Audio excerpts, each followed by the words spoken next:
It's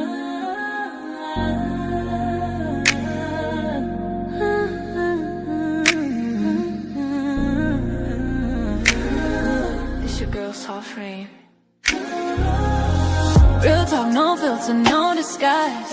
Every headline, I'm breaking it live. From the streets to the pressure of up top. We see it all, yeah, we connect the dots. Weekly rain, yeah, we run it down. Truth hit different when it wear a crown. No fluff, no cap, just facts in sight. Welcome to the weekly rain report. Let's get into it tonight. Disclaimer: this broadcast is intended for commentary, discussion, and entertainment purposes only. All topics and statements are based on publicly available information, including news reports, social media content, and third-party sources, which may include allegations or unverified claims. The views expressed are opinions and should not be interpreted as confirmed facts. This content is not intended to harm, defame, misrepresent any individual, organization, or entity. Viewer discretion is advised. Welcome in, everybody, and happy Sunday. And I want to thank y'all for spending part of your day with me here on the Weekly Rain Report. If you're coming in live, make sure you hit that like button on your way through the door. And if you haven't subscribed yet, I want you to go ahead and do that too. And as always, I want you in the chat, in the conversation. Drop your thoughts in the chat if you agree with me, disagree with me, or you bring another perspective, because the purpose of this show isn't for everybody to leave thinking the exact same way that we came in, right? I do have some topics, not tough topics this week. Well, a couple. We got a lot of things going on that sparked my interest this week. A lot of things going on in Georgia. And then with the school year starting up, the new school year starting up this fall, this August, a lot of communities around my area and around the nation actually have already started school. And there's been a lot of things going on. So tonight, I'm going to start with school and campus safety after 2 violent incidents involving students this week. And that is on the K-12 level and on the college level as well. And policy and pressure, I'm going to head over to Tuskegee University, where new dress standards have stated a major conversation about professionalism, culture, and what colleges should expect from students. And then I'm going to compare the University of Michigan and Harvard, what they're doing with the grading system there. They're taking 2 different approaches when it comes to grades now. And they're going to start that, I believe, in the 2027 fall year. So we'll have to keep a watch on that and see how that changes. And then in Wellness Watch, I'm going to break down the changes to federal childhood vaccine recommendations and what parents actually need to know. And then I'm going to come right back to Georgia, where schools are now dealing with something that came out of the future, AI generated threats. And then I'm going to talk about the Dallas Cowboys in sports, where they're worth $15.5 billion, but it's been 30 years since they've gone to a Super Bowl. So, or since they've brought them a championship in 30 years. So we got a serious conversation. We got some debates going on, and hopefully we'll have a little bit of fun before we're done. And maybe Souls can get on in here, because I know he's a Cowboys fan, so we can talk about this a little bit. So let's get into this. We're going to start over and Radar investigates for these school and campus safety breakdown. Oh, I got a couple of people in the chat. Oh, Miss Mighty. Hey, Miss Mighty. She said she's hey, Rain. Hey, how you doing, Miss Mighty, tonight? I'm glad you're in here. I want to go ahead and get started early because your girl needs a nap. I need a nap. Bad. It's been I've had a tough weekend. I've been under the weather a little bit, but I'm gonna keep rolling. And we're gonna keep pushing. So my first radar under Radar Investigates. Let me get that rolling.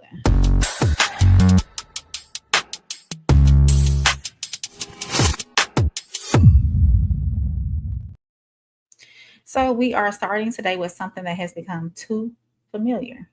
Students, they return to school. Families are getting back to their routines. And within days, we're once again talking about gunfire on school and college campuses. And I'm going to start right here in Georgia. Me and Souls touched on this last night on the Same Soil, Different Roots town hall that we had last night. If y'all have not done so already, make sure y'all go back and watch that episode. That was a great episode. We touched on NOLA wells, and we touched on these school these campus threats, the violence at these school campuses and whatnot. So make sure y'all go back and check that out as well. So, like I said earlier, it's time to go back to school. August is the time when most of the United States, go back to the students return to school. Families are getting back in their routines, and within days, we're once again talking about gunfire on school and college campuses. And we're going to start right here in Georgia. On Wednesday afternoon, Warner Robins High School, that is in Middle Georgia for y'all who are not familiar with it. Middle Georgia, around Macon, Georgia. So right in the center of Georgia. Authorities say 2 ninth grade students got into an argument in a school bathroom. That argument became physical, and according to investigators, one of those students pulled out a gun and another student was wounded. Another student was wounded, and it was all over a vape, y'all. A vape. Me and Souls pulled that up last night on Same Soil. It was the argument became physical, and according to investigators, one of those students pulled out a gun and another student was wounded. A school resource officer responded quickly and used tourniquets until emergency medical personnel arrived. The injured student was transported to the hospital with injuries. Authorities described those injuries as non-life-threatening. The accused student, he is a 14-year-old, left the school but was taken into custody about an hour later, about a half a mile away. So he has since been denied bond and faces multiple charges, including aggravated assault with a firearm, possession of a handgun by someone under 18, and possession of a gun in a school safety zone. So I do have a video as always, and this is the press conference from the sheriff's office. I'm gonna add that to the stage, and we're gonna listen in. Right, wait, just a little bit. We'll listen in.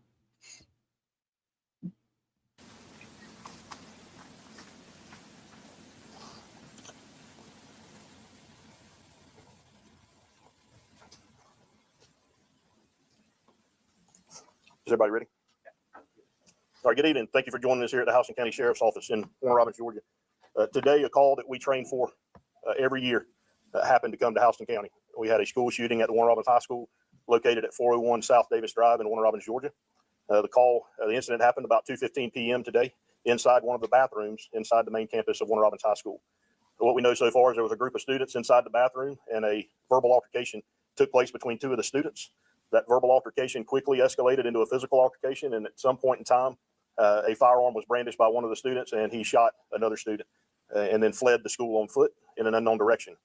Our school resource deputy was on scene at the school and arrived at the injured student within seconds and quickly applied tourniquets to the injured part of his body. He stayed with him and rendered aid until emergency medical services arrived on scene. They loaded the student up, transported him to a local area hospital where he is currently undergoing treatment for a gunshot wound. Through the investigation and reviewing video, we were able to capture the suspect leaving the campus. And about 3:20 p.m. today, he was apprehended without further incident in the Huntington Hills neighborhood, which is across the street from Warner Robins High School, just probably less than a half a mile from the school. The suspect is a 14-year-old ninth grade student at Warner Robins High School, and the victim was also a ninth grade student at Warner Robins High School. From the sheriff's office, my perspective, I want to thank the Board of Education. I want to thank Dr. Wallace, the principal of Warner Robins High School. The school threat protocol and our training was followed perfectly today. And fortunately, what could have been a much worse incident was minimized to us only having one student injured. To our law enforcement and firefighter partners, the Warner Robins Police Department responded and assisted us in a tremendous way. The Georgia State Patrol was there on scene. Federal Bureau of Investigation responded. The Georgia Bureau of Investigation responded. We had members of the Bleckley County Sheriff's Office that responded to assist. The Houston County Fire Department and the Warner Robins Fire Department also responded and assisted us in this investigation today. No one agency can do this alone, and that partnership is strong here in Houston County, and for that I'm thankful. So from the Sheriff's Office to the family of the victim, our prayers are with you. We're with your family, and we hope that you recover and get back to school. I'm going to turn it over to Dr. Rogers now. He's the superintendent for the Houston County School District. Okay, we're not on. So he did give the update. So one thing that did stand out to me that the emergency response worked. The school went into lockdown. The law enforcement responded. A school resource officer immediately treated the injured student, and officials believe that preparation helped keep that an already dangerous situation from becoming worse. So, and that matters. He said that our response worked. Um, how do we get to the point though where a conflict between two ninth graders involved a firearm at all? That's the question. These are children. A disagreement in a school bathroom should never be something that potentially changes two young lives forever. And Warner Robins wasn't the only campus dealing with that this week. Early Saturday morning, there were 5 people wounded at Virginia State University. People say the incident happened near residence halls. One victim remained critically injured in the latest update, and one of the 5 people wounded was a Virginia State student, and that student was later released from the hospital. Police arrested 19-year-old Cameron Harris, who is not a Virginia State student. Authorities say he was found hiding inside a dormitory closet. He faces multiple felony charges, and investigators have not publicly announced a motive just yet. So let me get that pulled up for y'all. And then we'll listen in on that, and then we'll go ahead and move forward.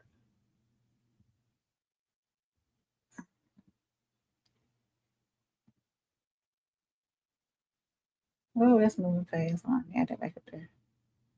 There we go. People have been shot outside of the university's residence halls. Officials there say all of those victims are being treated at local hospitals, and the school's lockdown protocols have now been lifted. ABC News investigative reporter Olivia Rubin joins me now with the latest on this. Olivia, what do we know right now about the shooting? Gio, very little, but investigators are saying that this shooting unfolded around 1:30 in the morning. Specifically, officials saying that it occurred near the sort of quad area, and that when they responded, they found those 5 individuals shot outside of the residence halls. In terms of the conditions of those individuals, they say that 4 sustained non-life-threatening injuries. One of those individuals is in critical condition, Gio, but that lockdown on campus has now been lifted. That's what officials say, but that there is still an increased law enforcement presence around the campus while they process that scene. And of course, the big question here is going to be about a suspect and about motive. There's very little information on that. There are multiple law enforcement, different departments that are responding to this, including the ATF. Certainly, they're out there looking for whoever this individual or individuals might be. And again, stressing that the members of the community should remain vigilant right now, because as far as we know, there's been no information about any sort of suspect being taken into custody. So that was the initial report, and they did have an update. So let's see. Tonight we continue with breaking news. Police arresting a 19-year-old man following a shooting that injured 5 people at Virginia State University. One remains in critical condition. Cameron Harris of Henrico, who is not a student at the university, was found in Seward Hall, hiding in a closet and then taken into custody. The shooting happened early Saturday morning at around 1:30. This was just outside the dorms. Now, one of the victims, a 20-year-old man, is a student at the university and has since been released from the hospital. The university lockdown was lifted right before 8:30. Student Miranda Mitchell was there when the shots rang out. I started running. I ran by Whiting Hall and I ran to the back. I'm trying to look for my friends. Now, Harris was taken to the Chesterfield County Jail, where he is now facing 8 felony warrants. He faces 4 counts of malicious wounding and 4 counts for use of a firearm and the commission of a felony. Police say additional charges may be filed, and Harris remains behind bars tonight without bond. And reaction continues to pour in from elected officials. Now facing 8 Chesterfield County Jail, where he is now facing 8 felony warrants. He faces 4 counts of malicious wounding and 4 counts for use of a firearm and the commission of a felony. Police say additional charges may be filed, and Harris remains behind bars tonight without bond. And reaction continues to pour in from elected officials. Senator Mark Warner sharing his reaction, saying in part, "I'm thinking of all who were injured and of the entire VSU community after this tragedy. It's devastating to see another Virginia campus harmed by gun violence," unquote. And we have this from Congresswoman Jim Kiggins saying in part, "My heart breaks for the victims of the senseless shooting at Virginia State University this morning." The Congresswoman goes on to say she is grateful to the first responders who worked quickly to secure the campus and provide care to those injured. We have more reaction over on wavy.com. Okay, y'all. Wait a minute. We're gonna talk to 2K and them in a minute. So yeah, y'all, this is crazy. It's a lot going on. So say it's been rough getting going late night. Yeah. Mighty said, "Why did they pick the one girl with the bonnet on her head?" She wasn't a bonnet. It was a pixie cut, a red pixie cut. You want me to pull it back up, Mighty? So said young man too. Yeah, it's crazy how all this is going down, and it's within this week alone. It's so much that has happened all over. It's like I'm wondering if it's the heat. I'm wondering because we got this heat wave going on. With the Warner Robins and Virginia State, those are two different cases, two different locations, different circumstances. Of course, you got high school and you got college, different people involved. Both bring us right back to the larger issue of safety. We talk about these flock cameras, period, metal detectors, resource officers, lockdown drills, security systems, emergency alerts. All of those things matter, but most of those systems help us respond once something has already started. Prevention requires something else. Y'all know that. It requires understanding how weapons are getting into these spaces as well. It requires recognizing when conflicts are escalating, and it requires when students feel comfortable telling an adult they know something isn't right. And our youth, these young adults, they need to do better. They really do. It's heartbreaking knowing that, you may send your child off to college, 18, 19 years old, and they might be part of these situations that happen. 5 people were shot by this young man, So for y'all that are in the chat, when we talk about school safety, where do you think more attention should go? Keeping weapons off of campus or addressing student conflicts earlier, or both? I think it would be tough to address students' conflicts earlier. And even if you do, I'm pretty sure a lot of these colleges, or all of these colleges, have a no weapons policy. So they're going to get them on campus regardless. They're going to see, because you can see in that Virginia State campus, it was gated. So somehow they're getting them on campus anyways. So it's tough either way it rolls. So if you have, if you're catching us on the rewatch, make sure you hit that like button, make sure you hit subscribe, and leave your thoughts down in the comment section. Let me know how you feel about all this gun violence that's been going on with our youth and whatnot. And two, I will say this, if you I'll drop the link in the comments later on. Go back. Me and Souls did a town hall last night on Same Soil, Different Roots, where we talked about some of these stories as well. The young man, the gentleman that was killed in Gaffney, South Carolina, when he was getting on the bus. And it's sad because this is our youth. This is our youth, So transitioning on to policy and pressure, when we talk about preparing our young people for the world, they're stepping into the world that they're stepping into. Safety is only part of that conversation, because colleges are also asking a very different question. What should we expect from our students once they get there? How should they dress? How should they perform academically? And how much should colleges challenge students versus just helping them adjust? And that's what I'm going to do over here in policy and pressure. And StreamYard acting funny on me tonight, y'all. Real funny. Don't do me, StreamYard. Don't do me.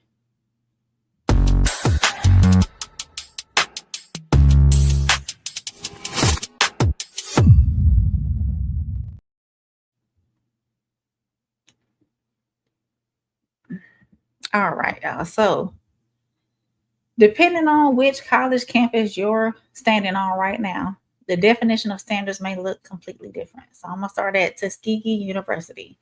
And this has been a topic going around for the last couple of weeks now. So Tuskegee has, and as y'all know, Tuskegee is a HBCU, historically Black university or college. And it's updated its students' dress expectations. Students are not allowed to wear bonnets, do-rags, or bedroom shoes in classrooms or in the cafeteria.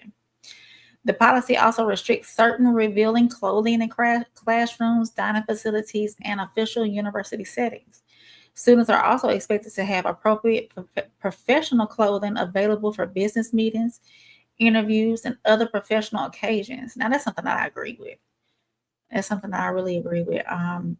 And then, of course, this has started a huge conversation. One side, they've got people saying, good, college is preparing students for professional environments. And there's a time and place for everything. A classroom isn't your bedroom, and learning how to present yourself professionally is part of preparing for life after graduation, right? So Tuskegee President Mark Brown has explained that the goal isn't for students to walk around wearing business suits every day. Students can still go to class in everyday clothing. His larger argument is that students need opportunities to understand professional expectations before they're sitting across from an employer. So we're going to let Chris go because he's saying some things that I don't want to address. So I first learned about this over on the DPMO morning show with 2K and Kai. I watch them on a regular. They have a midday show Monday through Thursday. You can go check them out on their channel. They have some very interesting topics all the time. So we're going to pull them up and we're going to listen to what they have to say about the topics, about the topic of do-rags and bonnets. So let's listen in. Let's see. We're going to put it up like this. Let's listen in. Oh Lord, I'm not freaking him, y'all. He ain't gonna be kissing on me. We just giving him a show. It's a show. I feel like. Let me see if I think it is right. Here we go. I was right on it. New marriage reform, bro. I guess this is a step in the right direction, but in return of it, we did have to take a hit, fellas. A HBCU Tuskegee University introduced a new dress code banning bonnets and do-rags. Students need to dress professionally, says university president. Okay, Tuskegee University has introduced a stricter campus rules prohibiting students from wearing bonnets, do-rags, bedroom shoes, and revealing clothes in the classroom, dining facilities, and official settings. So I guess with that being said, like they have taken away bonnets, but because of it, do-rags has to suffer. Kai, I do want to immediately go to you and ask you, how did this make you feel? Do you feel like this is professional, or do you feel like this is associated with race and race only? No, I don't think it's associated with race at all. I feel like Jasmine, I was finna correct him. It's Tuskegee. 2K. It's okay. I let him ride. It was Tuskegee. But I'm not saying, because again, why are you guys showing up to class with bonnets, do-rags, shower shoes? Like, what are you doing? Like, this is a professional setting. Like, you're going to class, you're going to school, you're going to get an education, and you walking in here with a do-rag and a bonnet on. Like, I hate to see people in the grocery store and in public with this on. So yes, you at school. Like, what are you doing? So I have no issues with it. I'm glad that somebody is taking a stance, especially with these universities, because that's another thing. You see, and I never went to college physically. I wasn't on campus or on the quad, but I have definitely been on some campuses. I won't tell y'all my business, but I have definitely been on some campuses and up in the cafeterias, and they walk in there with any and everything. So campuses, yeah, I'm not mad. Campuses and boat trips, guys. All right. So I'm gonna tell you what's going on. I hate it. I hate this. I hate this rule. I hate it. I hate it. I hate it. And I don't think that it's about professionalism. I think it's about race. Okay. Why do you think it's about race? Okay. Because, like, if you see, you just cleared up a lot when you said you never physically went to college. If there's any place you are going to do these things at, it's going to be college. College is probably the most unprofessional place you can be. Like, you got the white girls and the little short shorts. They don't got no ass, but they got the shortest of the shorts on. You got people who's waking up out of their sleep, running to class, t-shirt, gym shorts, swim trunks. In college, don't nobody got their shit together.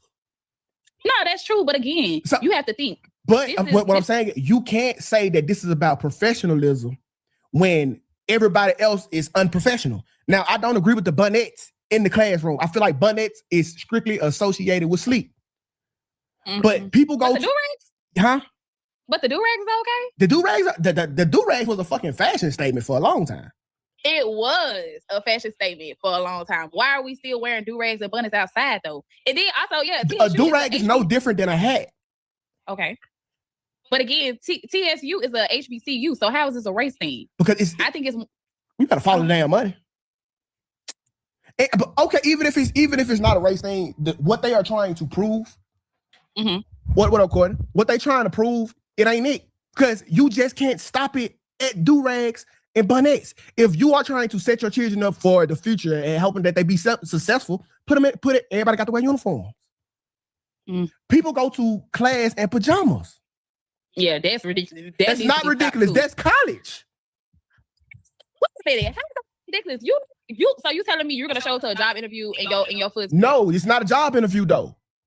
But again, it's somewhere you need to look presentable anytime you step out of the house. You don't know who you might run into. Bro, I'm telling you, bro, you never, it makes sense because you just said you never physically been on a college campus. I've never physically, but I have been to college campuses and it's still unprofessional. Why am I walking in Professor Jones' class with my bonnet and my fuzzy slippers? Is this professional? That's ridiculous. Let's say I woke up and I put on some blue jeans and a tall tee. Is that professional? That's your outfit. That's not professional though, right? So you want us to be in suits and ties? If it's gonna be professional, let it be professional. I think you can be. So I understand these children, young adults are at these universities getting an education, in preparation for a career.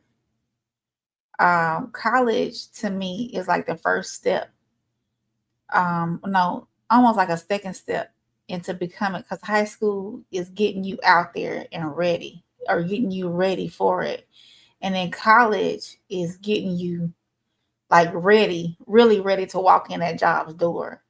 So there's got to be somewhere in between there where you don't even feel like it's like a point of decency. Like, would you even go to your McDonald's job with a bonnet on and some house slippers? You know, to me, it's a sense of decency when you go out. I know some people don't mind going to Walmart in their bonnets and pajama pants, or don't mind going to Walmart in their sweats and their wife beaters. You know that, but you're not this. You don't have to display your professionalism in Walmart. You're going there to shop, pick up a few things. But when you're talking about like an educational facility, you're going in there and you're going to learn to be a professional. I think there should be a standard there. So said, let me get on vertical. Monty said the world is falling apart, and she said, hey, souls.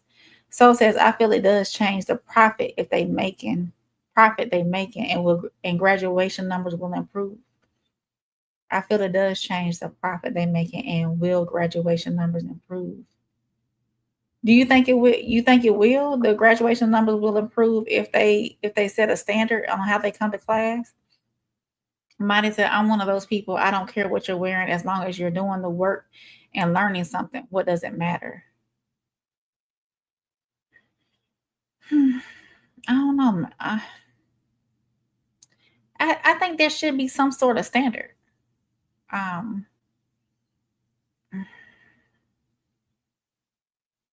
In a sense, because you're preparing yourself for your 9 to 5. Your college is your work. That's your job for the time being, is going to school. So said, with work becoming remote, I feel this change is 6 years too late.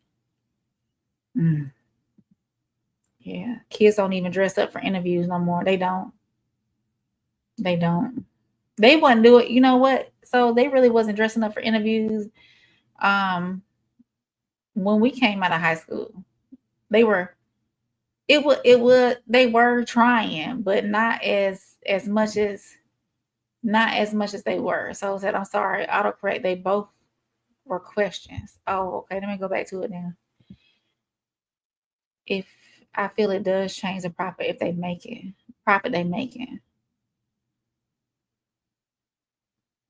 And will graduation numbers improve? I don't think it'll change. Like I think it's just a point of decency. Being out, and because you're out in public regardless. You know, your bonnet and your pajamas, that's for the house. So you're out in public. it would be different if they're sitting at home doing virtual school, but just going out in public is the thing. I don't think they have to be, unless the school has a strict uniform policy. I don't feel like they have to be like, business casual every day, unless the school has always set that standard to business casual every day, unless it's like a top tier business school, Harvard or whoever, Ivy League school that sets a standard and has uniforms, all day, every day. But to come in and make minor policy changes like this, I feel is needed, in order to push a standard of decency. Okay, I already read that one. I'm sorry, y'all. Marty said these kids are out here going to job interviews in torn jeans and dirty shirts. Right. Marty said, Soul says, Marty, facts. Soul says, does it change profit for the colleges? Will it improve graduation rates? Oh, thank you, Soul. Because I wasn't fully comprehending. I don't think it'll change the profit for the college. I think it's just setting a standard. And will it improve graduate? It won't. I don't think that has anything to do with the graduation rates. It's just like a standard of decency, basically. Marty said, let me tell you through college, my favorite thing was some pajama pants and a t-shirt. I don't wear bonnets, but and some slides. I wanted to be comfortable while I sat there for hours. I get it. I get being comfortable. I get sweatpants and t-shirt and maybe some Crocs. I get the student athletes, walking around in their athletic gear. I get that much, but So said it's not about race, but it's one group it actually targets. We can't ignore it here if we don't want to ignore it in other topics. I get it, Toes. I get it. I did want to get to a phone call. I can't remember if it was 2K's brother or cousin who is a college professor who had a thought, who had a perspective on this as well. So I'm going to get a little bit further down into the conversation. And shout out again to the DPM on Morning Show. If y'all have not already done so, they have some great content over there. Go follow them. I'll try to listen to them a few times a week as well. Marty said, me and my pajamas graduated with a 3.9 GPA. I get it, brother. Oh, it was his brother. Okay. So let's listen in a little bit more. Hopefully I can get to the phone call before let's not start the bullshitty ass stance here. If it's gonna be professional, let it be professional. All the way through and through. Like, you can't pick and choose. And I'm gonna tell you, the only reason they got do-rags on here is so the women want bullshit about the bonnets, but it's not the same. It's not. So they even trying to soften the blow with adding do-rags. You ain't never ever heard nobody say, oh, y'all need to start wearing do-rags to the airport. But I hate that. Why do you have a do-rag on out in public? A do-rag is just a hat. I put on a hat when I feel the same way about the do-rags as well. So I don't think do-rags should be worn out either. The purpose of a do-rag is to keep your waves rolling the way they should be rolling, while you sleep at night. So to me, a do-rag and a bonnet are equal. When I need a haircut, you put on a do-rag when you need a haircut. You can wear a do-rag. Cal, you got on a hat right now. I do, because my head is nappy right now. Right. But you want to put on a bonnet because your head was nappy? No, I would not. I don't feel like that's professional. I'm not getting on Beyonce internet with no bonnet on. I hate when y'all say this Beyonce internet. Beyonce do not be on the fucking internet. She never been on the internet. She don't fuck with y'all on the internet. She don't like y'all on the internet. Stop saying Beyonce internet. Okay, well, Kai's internet. There you go. Because I be on the internet. Yeah, you be on the internet way more than Beyonce. That's a fact. But again, I'm not like, why are we wearing our outside? Look, fact. Why are we wearing our inside clothes outside? You know how your mama used to tell you, don't come in my house and get on no beds with your outside clothes on. Right. Why are we wearing this stuff outside? We shouldn't be wearing this stuff. I hate when I go in the airport and somebody got on a bonnet, they got on pajama pants, they got on a damn do-rag. Because I feel like in the airport, it's millions of people. You don't know who you might walk into. You might walk into your next boss. You don't know. I get that. But college is such a uniquely strange place. I feel like, that's probably and I'm gonna tell you, I ain't gonna hold y'all, like, all bullshit aside, that's why I dropped out of college. When I was going to Valley, I ain't get suspended out, I ain't flunk out or nothing. I left college because I had 3 pair of pants and 2 shirts. I swear to God, never forget. My grandma, she gave my mama the JCPenney card because I couldn't even afford shit. And all about Arizona. I think that's when JCPenney was selling Arizona. I had 3 pair of Arizona shorts and 2 pants, and I had a pack of white tees. Bro, that's all I had. So I'm in this motherfucker, bro. Like, I knew what and how hard it was to try to dress up in a college setting. So when I used to see people like, damn, cuz you not dressed up every day, cuz got on basketball shorts, flip-flop, Crocs. She over there, she got on some little ass shorts that's inappropriate, but hey, I get it. It was just a uniquely strange place. It's like, cuz we trying to get it together and become adults, but I can't dress up every fucking day because I might have a class at 8. I only got one for another 3 hours. I supposed to be dressed up all this time. So I understand college, bro. Like, there's a place to do this. Like, you're not gonna be more professional or less professional about what you're doing in college. Yeah, but like what Russian Roulette Network said, how you carry yourself in college structures you for the real No, world. the fuck you don't. How? No, the fuck you don't. Martin Luther King could put on your suit and your tie, but at least come outside. They be having some great conversation. Halfway decent. You don't have to come outside with a. That's just like I hate when they come to stores with the buttons on. They just look. You look nasty. You look sloppy. You look like you ain't got shit going on. Yeah, I get it, kind of like I ain't all the way opposed to it. I just don't think if it's in the name of professionalism, nigga, you will literally have to change everything about college. I'm looking for a picture right now of me in college, and I'm gonna show you how I used to dress going to the classroom. I'm tank top, basketball. Let's see, y'all. Hold on.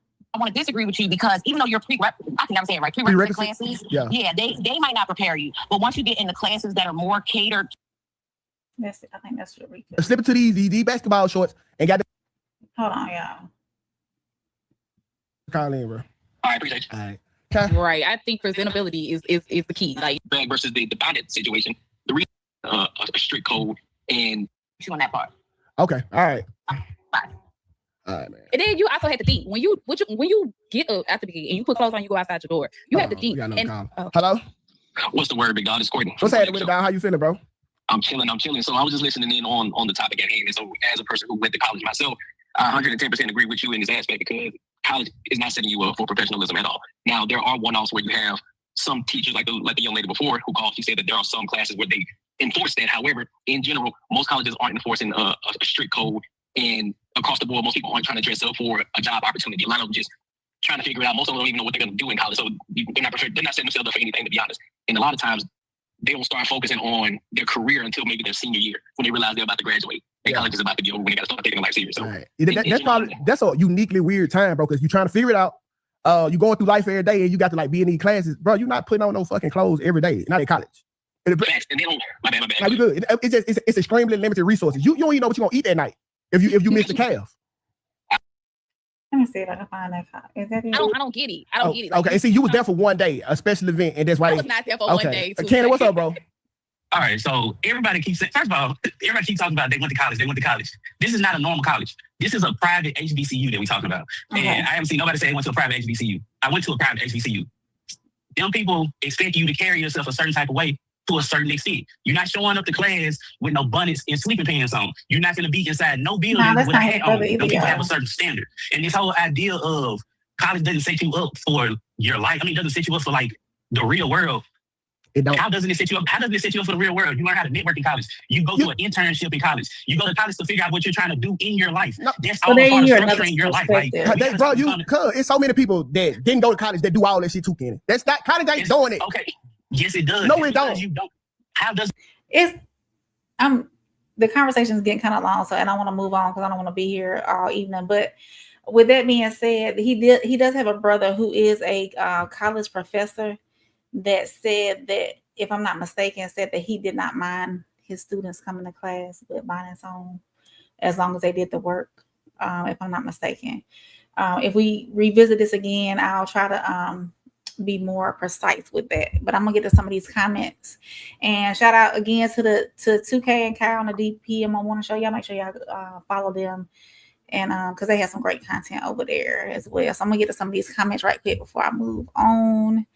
Uncle Plug, welcome in, Uncle Plug. They said in school they are teaching you to be a professional, not to be comfortable. I agree. Soul said they need to ban hoodies with certain temperatures, especially due to all the shooting. I think so too. I saw 3 young adults, young kids, I'm gonna say kids because they had to be younger than 18, go into Dollar General the other day with bubble coats on. I knew exactly what was going down because it's 108 degrees out here, the heat index. What are you doing with a bubble coat on? 1, you either carrying, or 2, you about to do something you don't need to be doing. Hey, I-90, welcome in. I appreciate you being here. He said, yes, then PJ pants have to go. Soul said, to be honest, I feel a lot of this is to protect the undisciplined teachers. With all the unprofessional relationships, the less revealing, the better chance of less inappropriate behavior. I-90 said there's a bonnet and PJ epidemic going on. You know what, Soul, though? I agree.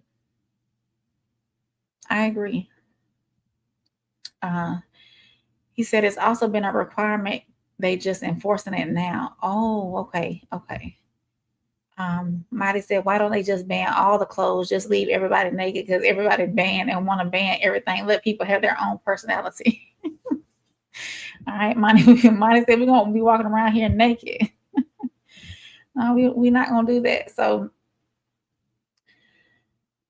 critics have said that specifically identifying bonnets and do-rags, especially at HBCUs, create a conversation about cultural expression and respectability politics. You know, they ask, why are these items that are strongly associated with Black culture automatically being placed in a category of unprofessional?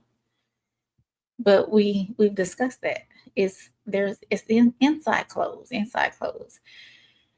So I can understand when you're interviewing for a job, dress for the interview. I can understand saying, hey, when you're representing the university professionally, there are expectations. And I can even understand having certain standards inside the classroom. So I don't know how much authority a university should have over how adults who are paying to attend that university present themselves. So now I want to go on from how a student dresses to how grades are graded. So beginning in the fall of 27, so that's next fall, first-year students enrolled in the University of Michigan College of Literature, Science, and Arts will have their first semester grades recorded externally as pass or no credit. So Michigan they're not eliminating the grades. Students will still receive grades. Professors will still evaluate their work. Students will still receive feedback, and the university will still keep those grades internally. The difference is that the first semester letter grades will not appear on the student's external transcript and will not count towards the student's GPA. Traditional grading resumes beginning with the student's it'll resume with beginning with the student's second semester. I don't know how fair that is. Unless, now, you know, with most colleges and universities, you have this intro class to get you familiar with their onboarding and their Blackboard or whatever they use for like their classroom settings. And then you also have like your ethics and your college rules and what your expectations and how you should structure your reports and all that before you turn them in. They have those classes as well, and I forget exactly what they're called. And I can understand that be a pass or no pass credit type deal. But as far as like a core class, like math class or a science or even like your social studies or history or literature class, if in my first semester attending your college, and I tell you what, if this is a pass or no pass type class, don't charge me for it. My first semester, if you're not going to charge me for it and it's not going to be on my transcript, don't charge me for it. That's how I feel. Don't charge me for it. You cannot, if you're not going to officially record this class, if it's not gonna point towards my GPA or go towards my GPA, you cannot charge me for it. Like an orientation class, you can't charge me for it. So let me pull that up and we'll listen in to what they're talking about over in Michigan. Let me see. Michigan, Harvard, Nova Georgia. Where's Michigan at? I had Michigan on here, y'all. And we're gonna talk about Harvard too, because Harvard doing some of the same things, and I'm not agreeing with that either. Hold on, y'all, because I don't have Michigan up here.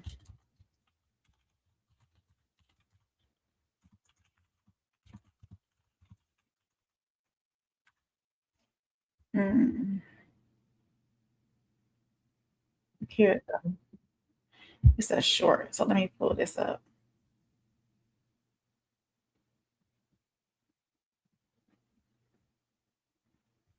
I don't like when it looks like that. Does that make it better? Probably not. We're going to listen in. I don't like doing shorts, but we'll listen in. Of Michigan is announcing a new pilot program for some incoming freshmen next year.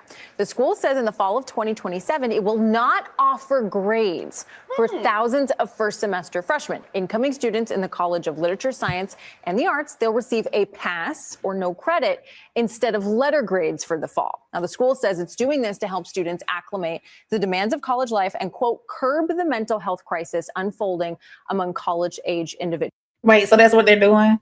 They're doing this to help curb the mental health crisis that's unfolding for college-age students? That's their...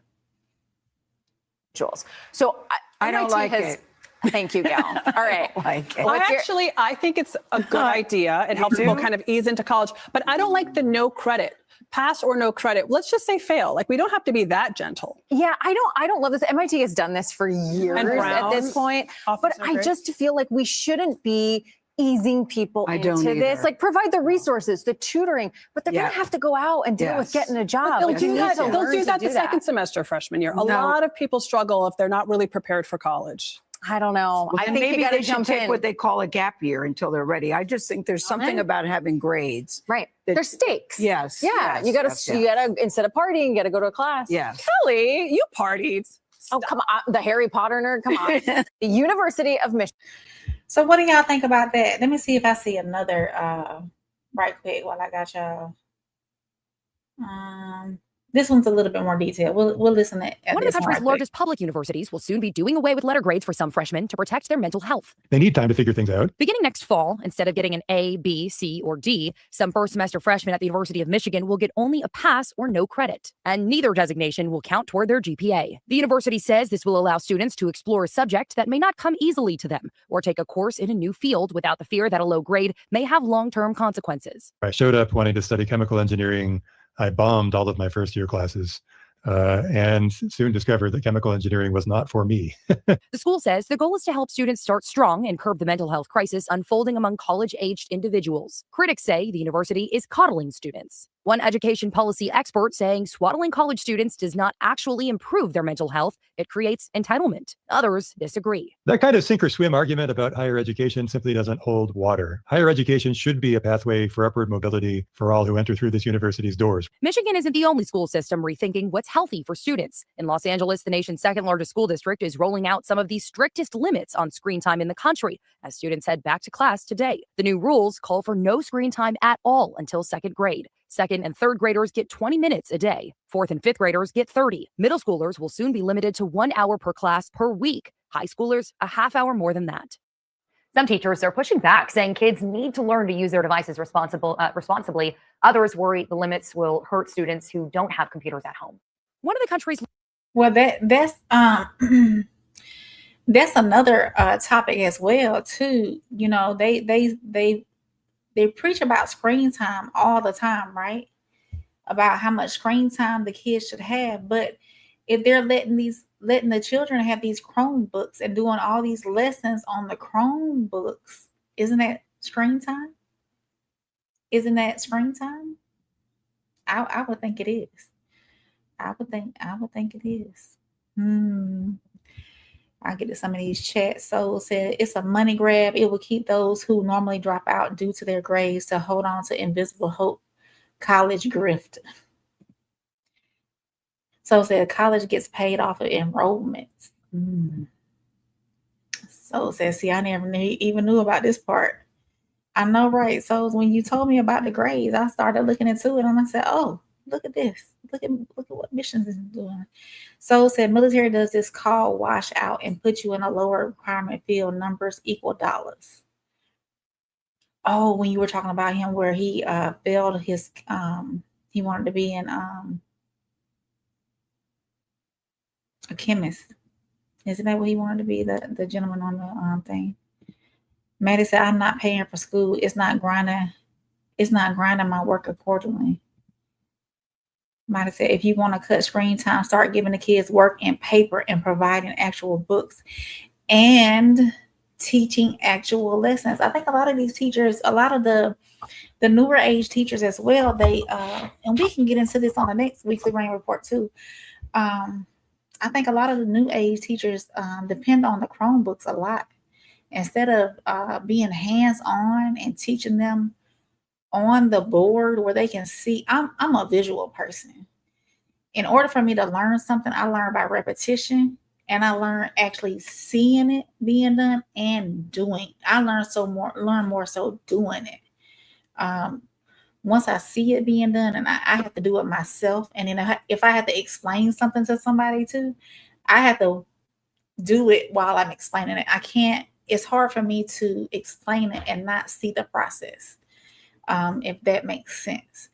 So I feel for some students out there who are just like me, who are visual learners, who can't just look at the screen and watch something happen. Just like I go to YouTube University all the time when it comes to like Excel formulas and doing pivot charts and stuff like that in Excel. And it's hard, learning those formulas and trying to memorize those formulas and whatnot. And thankfully, I have dual monitors here and at work.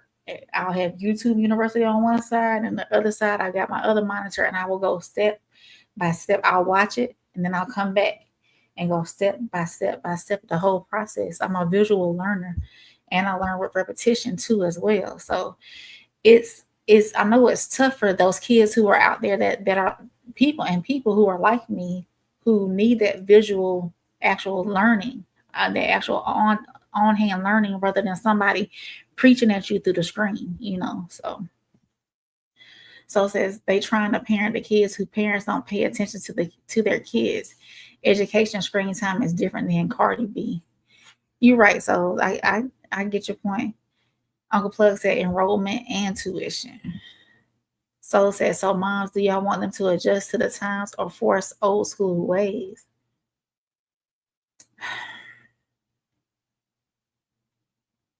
So I would rather have on-hand education than them looking at a screen all day long. I really would. Or if they do implement the on-screen type learning, I would rather it be like more so for tests and for, say, hey, okay, I've showed you how to do it over here by hand. Then let the computer or the AI or whatever it may be show them how to do it on the computer. I don't want to take technology away from them. No. That's one thing that I have not, I myself have not evolved with technology over these last years. Being at the position that I'm in, technology has went like this, and my job when it comes to technology has stayed level. So I'm actually behind the learning curve myself when it comes to technology, because some of this new stuff that's coming out that I have I feel like I'm still in the flip phone era versus all this other technology that has come out so far. So I've got to become abreast to some of these new things that are coming out. So I still would like for, yes, students to have hands-on, eyes on the teacher type learning as well, handwritten learning.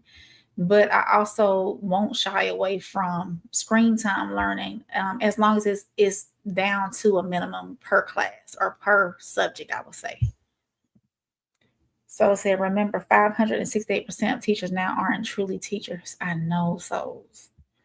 And that's crazy. That is beyond crazy. Mighty said, enforce old school ways because actually I learned something in school. These kids aren't learning anything. Mighty said they have a class or computer skills and take their test on the computer so they can't cheat and be done with the screens. Yeah. Mighty said, spell check, keep failing me. So said, good question. Let them learn the new, but teaching them the old at home is not a mom though. I taught my son subtraction, borrowing. He did. When I said borrow, I said, bub, you got to borrow. You got to go over here and borrow. And he's like, Mama, I don't know what you're talking about. When he showed me how he did it, I said, let me show you something. And he said, your way is so much easier. I said, I know. So I don't understand why too the things that have been working for so long are now changing. For what? We learned how to borrow for the last however many years we've been borrowing. Why would you change it when it still works, with subtraction and whatnot? So, and then he didn't have a tough time with factors and whatnot, fractions and whatnot, but yet learning how to borrow was the big deal on our end. Soul says, is education actually just destroying parenting? Think about what you're teaching to actually push up against the system within college. Is education actually destroying parenting? Think about what you teach and actually push against the system, which then causes confusion. I get that part too, but I didn't want him to struggle either. So I get what you're saying. Because he was having difficulty, and I didn't know the way the school was teaching. When he showed me, he's like, Mommy, you do it like this. I said, no, that's not the right answer. Maybe I should have gotten with the teacher at that time and say, hey, how do y'all do this? But I showed him the borrow method, and he got it from there. I mean, I wasn't trying to push back against it, but I really wanted him to understand the same way I understood, So, but we're gonna move on because I got one more segment here, and we're gonna talk about Harvard. Harvard is looking at grading, and apparently said we don't need less pressure, we need fewer A's. That's what Harvard is saying. They need fewer A's. So Harvard faculty voted to approve a new grading policy that is also expected to begin in fall of 2027. And I am not a fan of this. I'm gonna let y'all know now. Under that plan, straight A grades will generally be limited to 20% of students in a course, plus 4 additional students. There is no cap on A minuses though. And Harvard says it has a reason for doing this: grade inflation.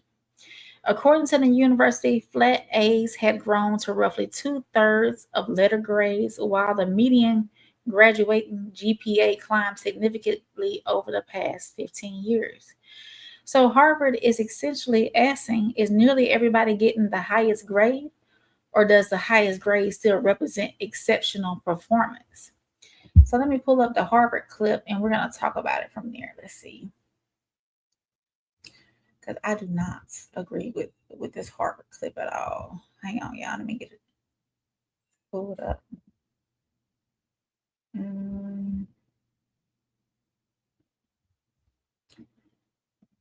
did it go? I'm sorry, y'all. Hold on.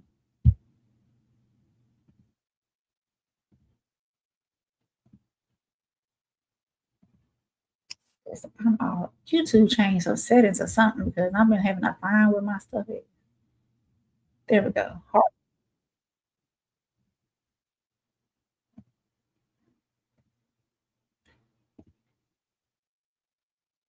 just voted to limit A grades in an effort to curb grade inflation, which professors argue devalues degrees and academic achievement. I want to bring in CBS News correspondent Chanel Call with more on this. Chanel, explain how this shift in grading is going to work here. Yeah, so I mean, this is a huge and significant change at one of America's most prestigious Y'all listen in, institutions, too. Harvard University. Look, hundreds of faculty members were involved in this decision. So let's break down how this happened. 458 of them voted in favor, and then 201 voted against this move. What is this? Well, it's a move to limit the number of A's that those professors can give out to undergraduate students. And important to make that note here, this only applies to the undergraduate student population. Only applies to undergraduate students, first of all. And then secondly, they're limiting the number of A's that they can give out. Okay. Population, and that would be limited to 20%. On top of that 20%, 4 additional A's would also be allowed. So let me help you understand how this would work. If you look at a class of, say, 100 students, the maximum amount of A's that professors could give out to those 100 students would be 24. Why did this happen? Why are we seeing this? But let's listen at the verbiage she's using. She said A's given out to students.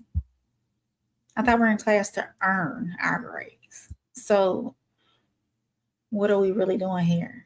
Words matter, right?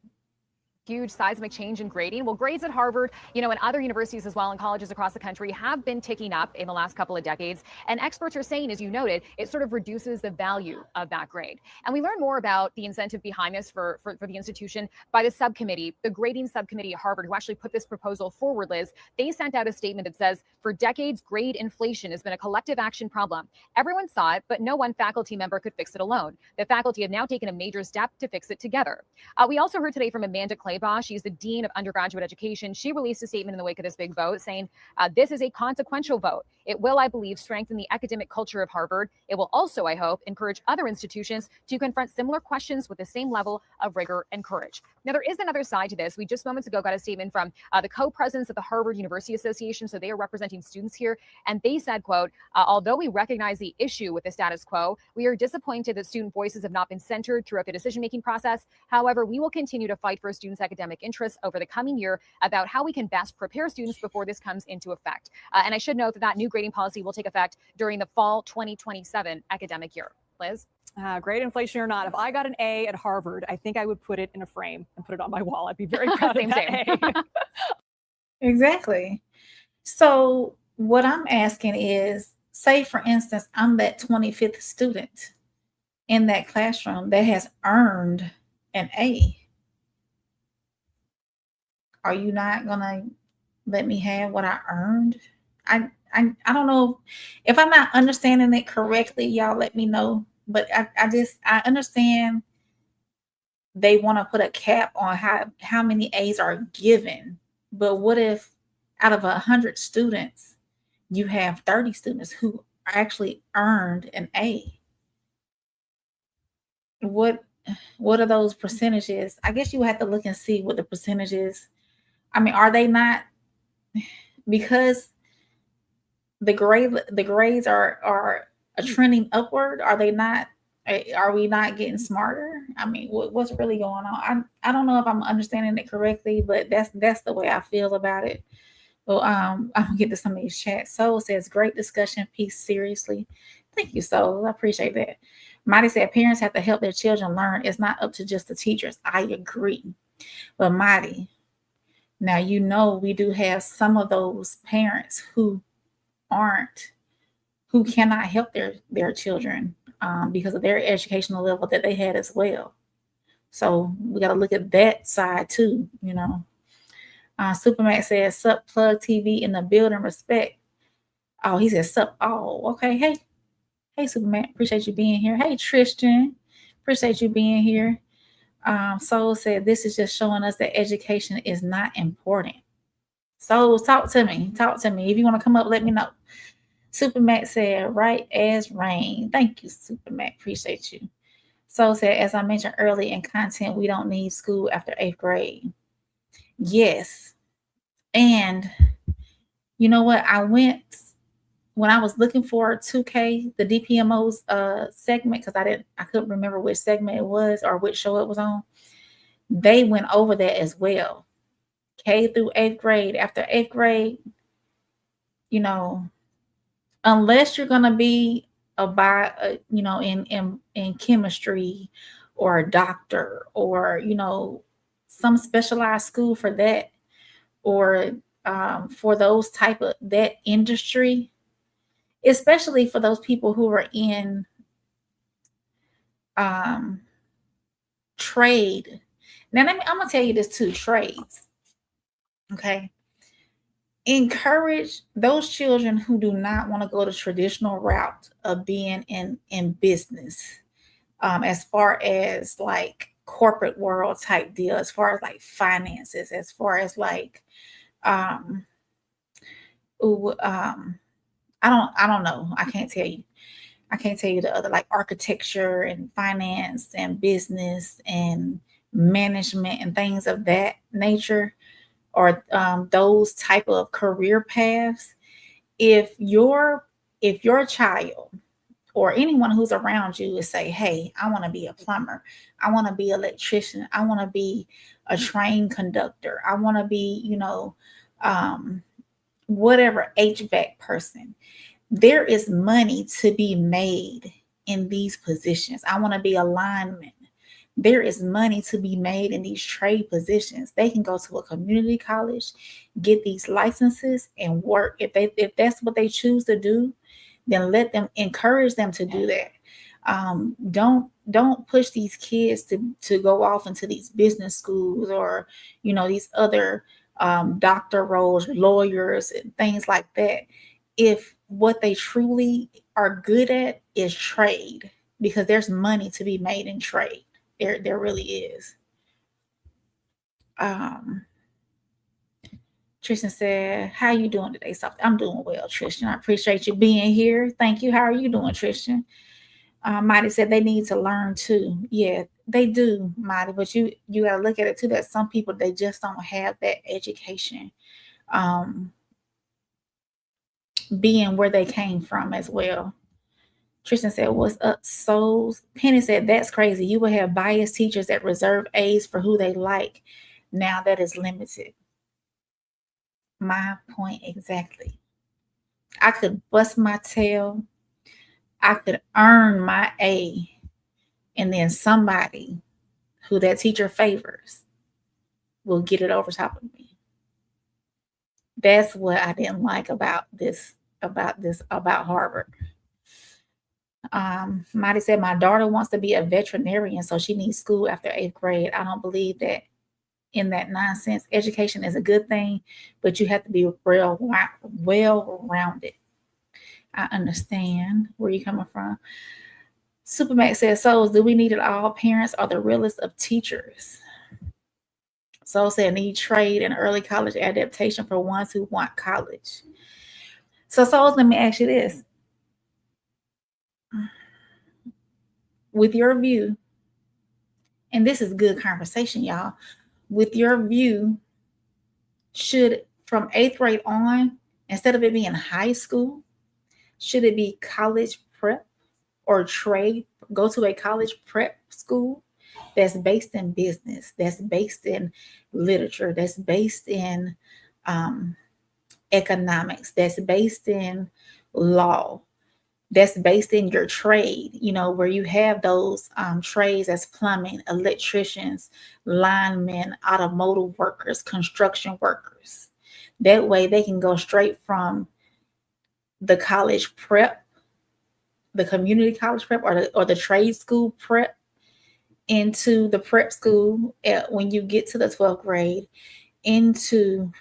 straight into the community college or the trade college that you need to go to earn those licensures to be certified in those trades.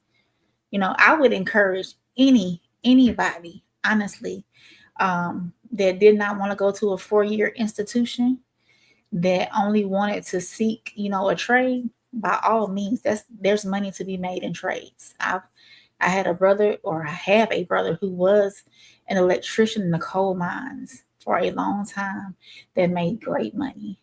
My stepfather was an HVAC technician for these department stores and these grocery store chains, made excellent money. These plumbers that come to your house these cable installer technicians. All, you know, yes, some of them are contract workers, but they make decent money. They make a decent living out there. Contract construction workers make a decent living out there, you know. So said, imagine if 9 to 12 was early college and so me and you on the right page. I didn't even read your comment. Imagine if 9 to 12 was early college and you get associate degree, and if you want more, you go to one of those institutions. My thing right there. I didn't even read your comment. So Penny said, so instead of saying school after 8th grade is useless, say that specialized subject matter learning should begin after that point. Understood. But see, that's what my high school I went to, we still had those core classes like English, science, civics, mathematics, the algebra and all that good stuff. But we did have the business side. Like I ran through all the business classes in my high school. I took everything from accounting to computer programming to any business class that was up there. Trying to think what else I took. I can't remember. I took a customer service class that was actually a college class at the time, and I earned a college certificate at the time because customer service was real big back then. That's when the phone customer service was really picking up back then. But yeah, and we had nursing. I forget what that health. It was health. I forget exactly what it was, but that you got the health side that had nursing and whatnot, and hospital like administration classes. Then you had cosmetology classes. You had your science classes, your biology and stuff like that on that end.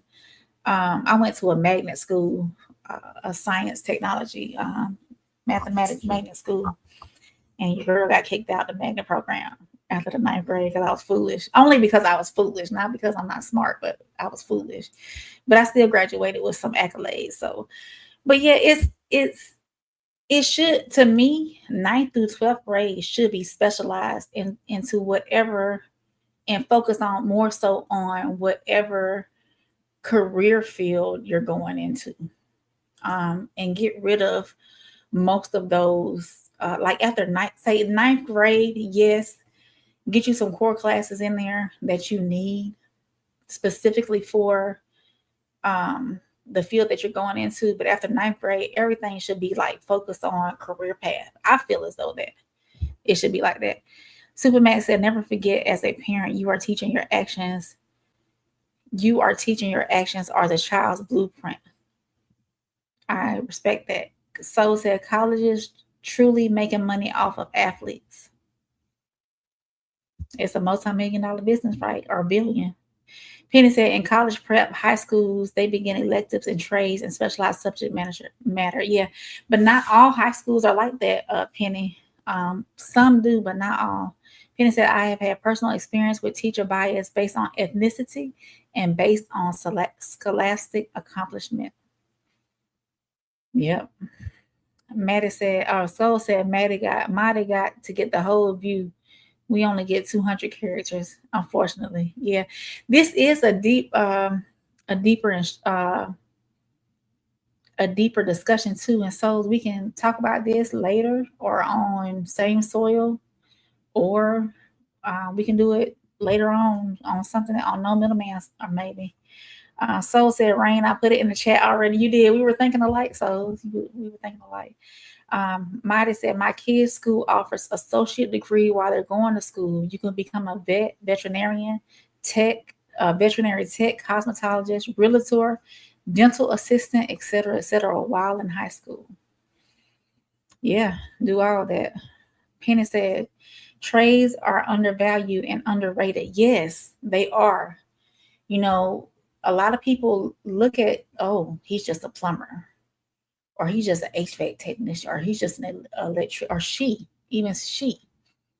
When there is money out there to be made in those trades, especially if you're doing business for yourself and you're not letting somebody else pay you, and that'll be good too, to take some business classes so you can learn the ins and outs of managing a business and how to start a business.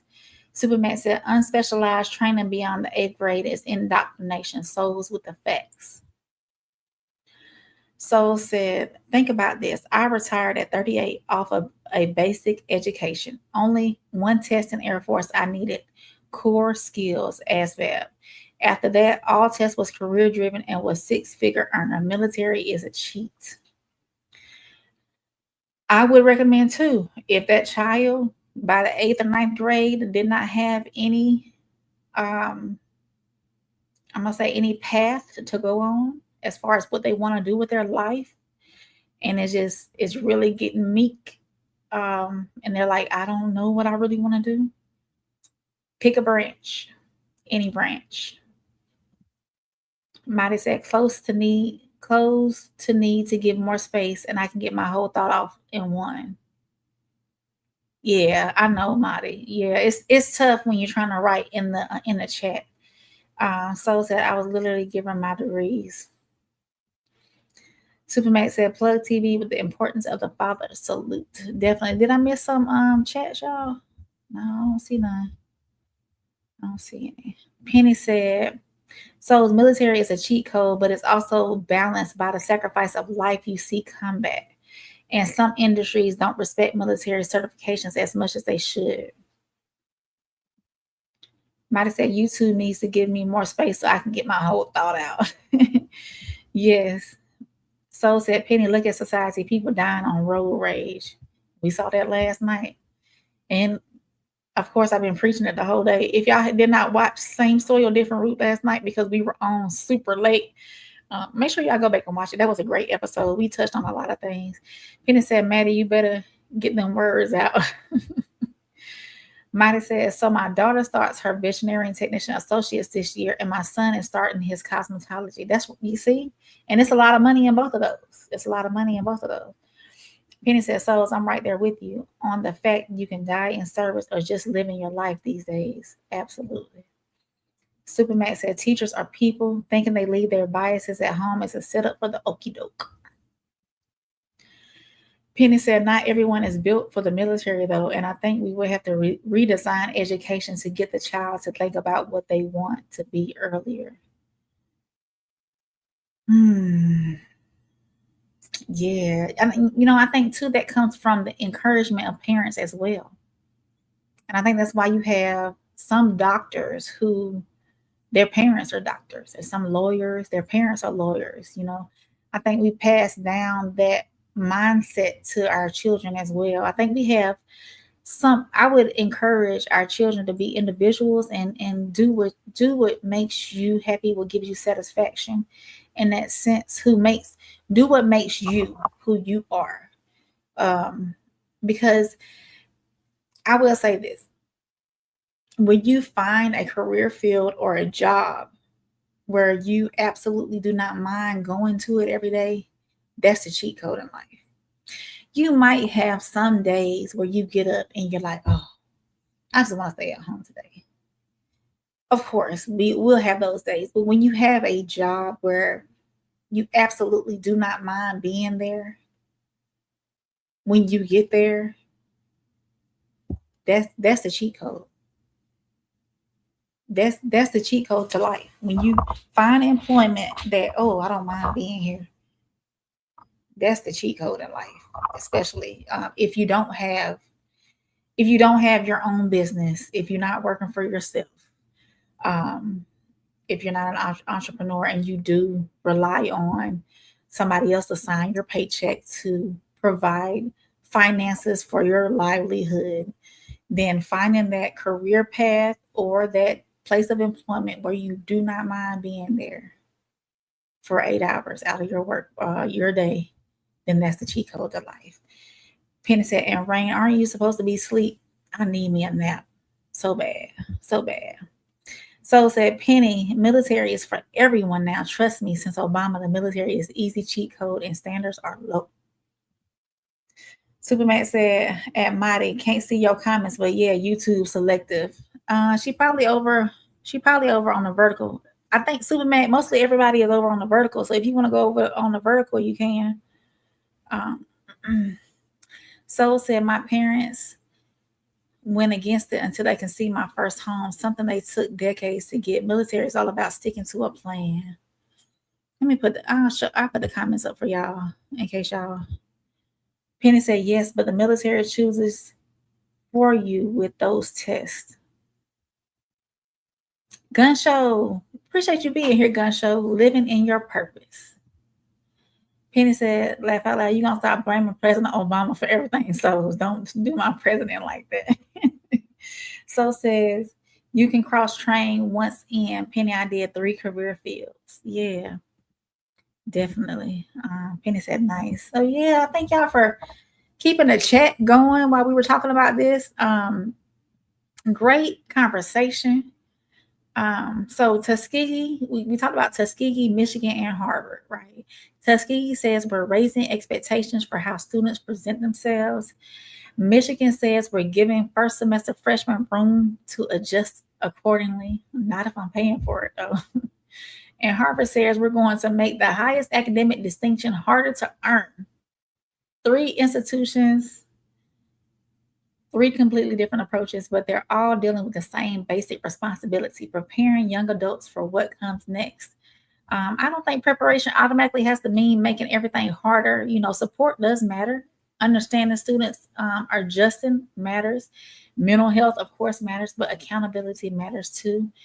And I don't think preparing young adults means moving every uncomfortable expectation from their path. There has to be some kind of balance in between. Of course, you got support and accountability. So between Michigan and Harvard, y'all can let me know in the chat. And if you're catching this on a rewatch, definitely let me know your thoughts down in the comment section.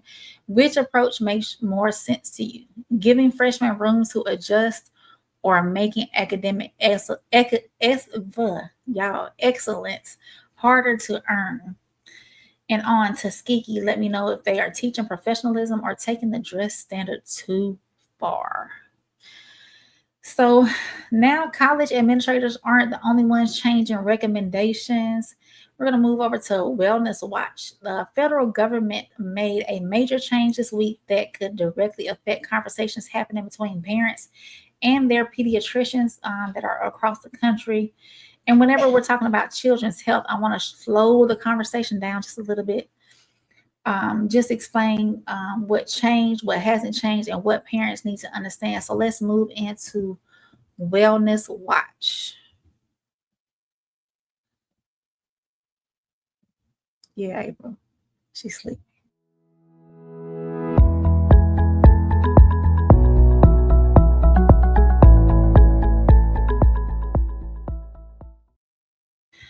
So this week, the federal government's approach to childhood vaccines changed significantly.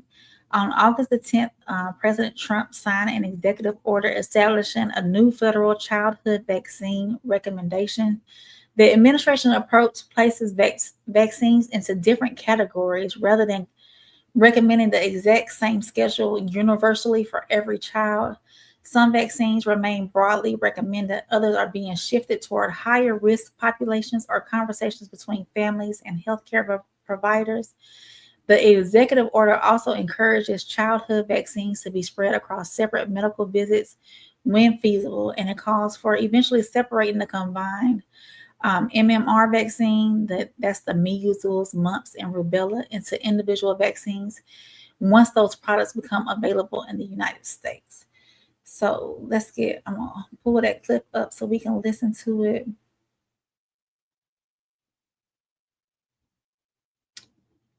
And y'all, Soft Rain is not prepared. I thought I was prepared, but I'm not. So hang on, y'all.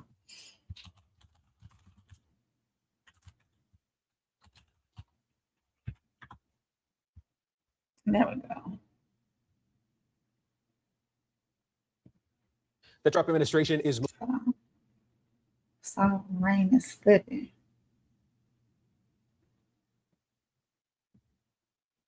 I got y'all. Let's listen in.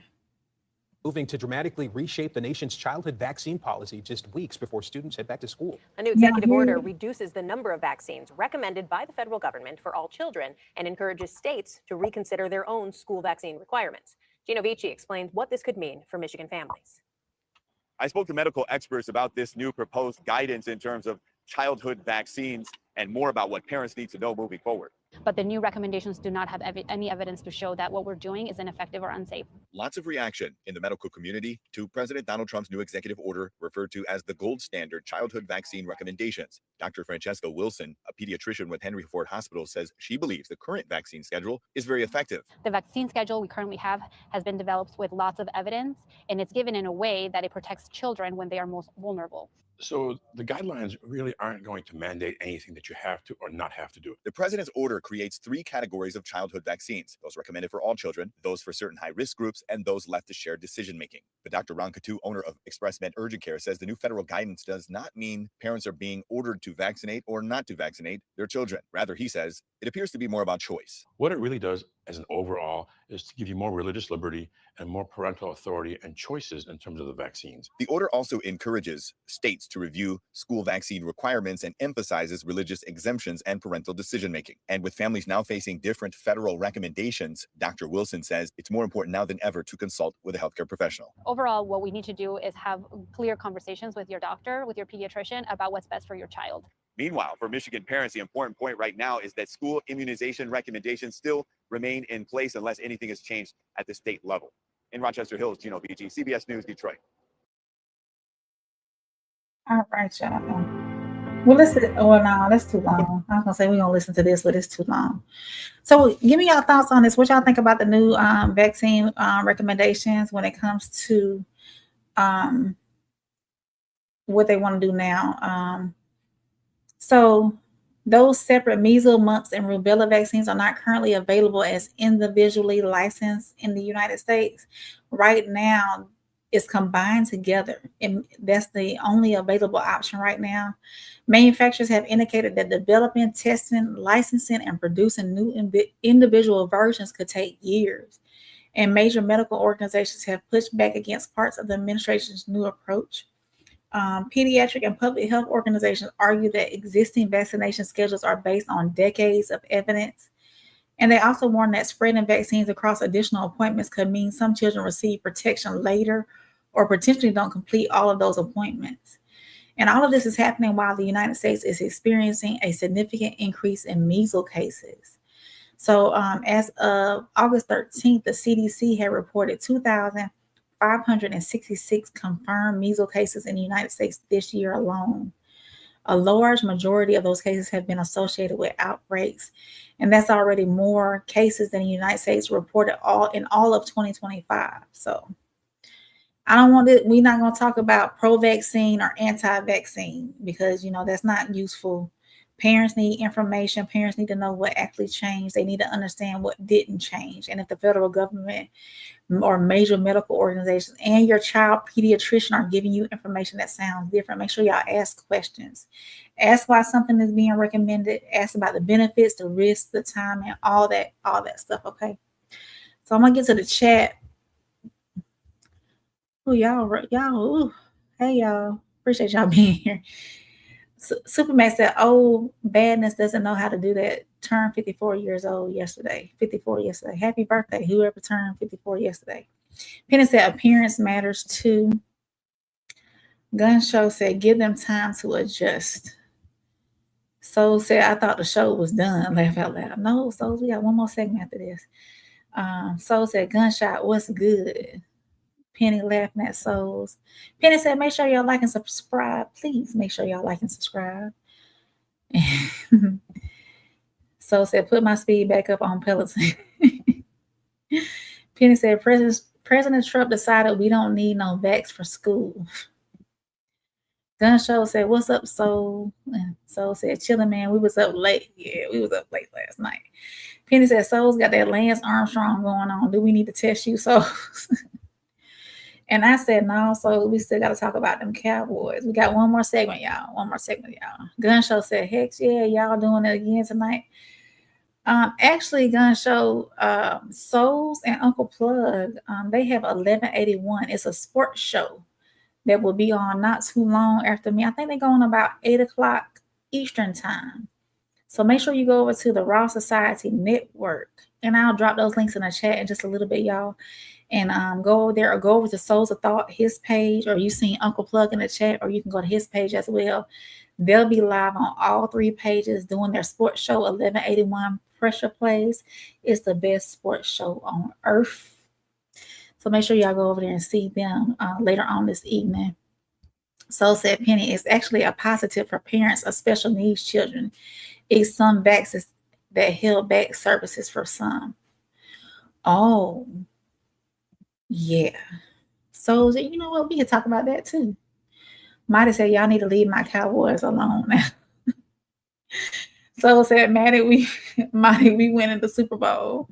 We about to talk about it in a minute. Penny said, we should have been getting recommendations from a medical provider anyways. Penny said, I thought it was more of a baseline before. So said, facts. So says, it was until that white substance came through the mail in early 2000s. I got you, Souls.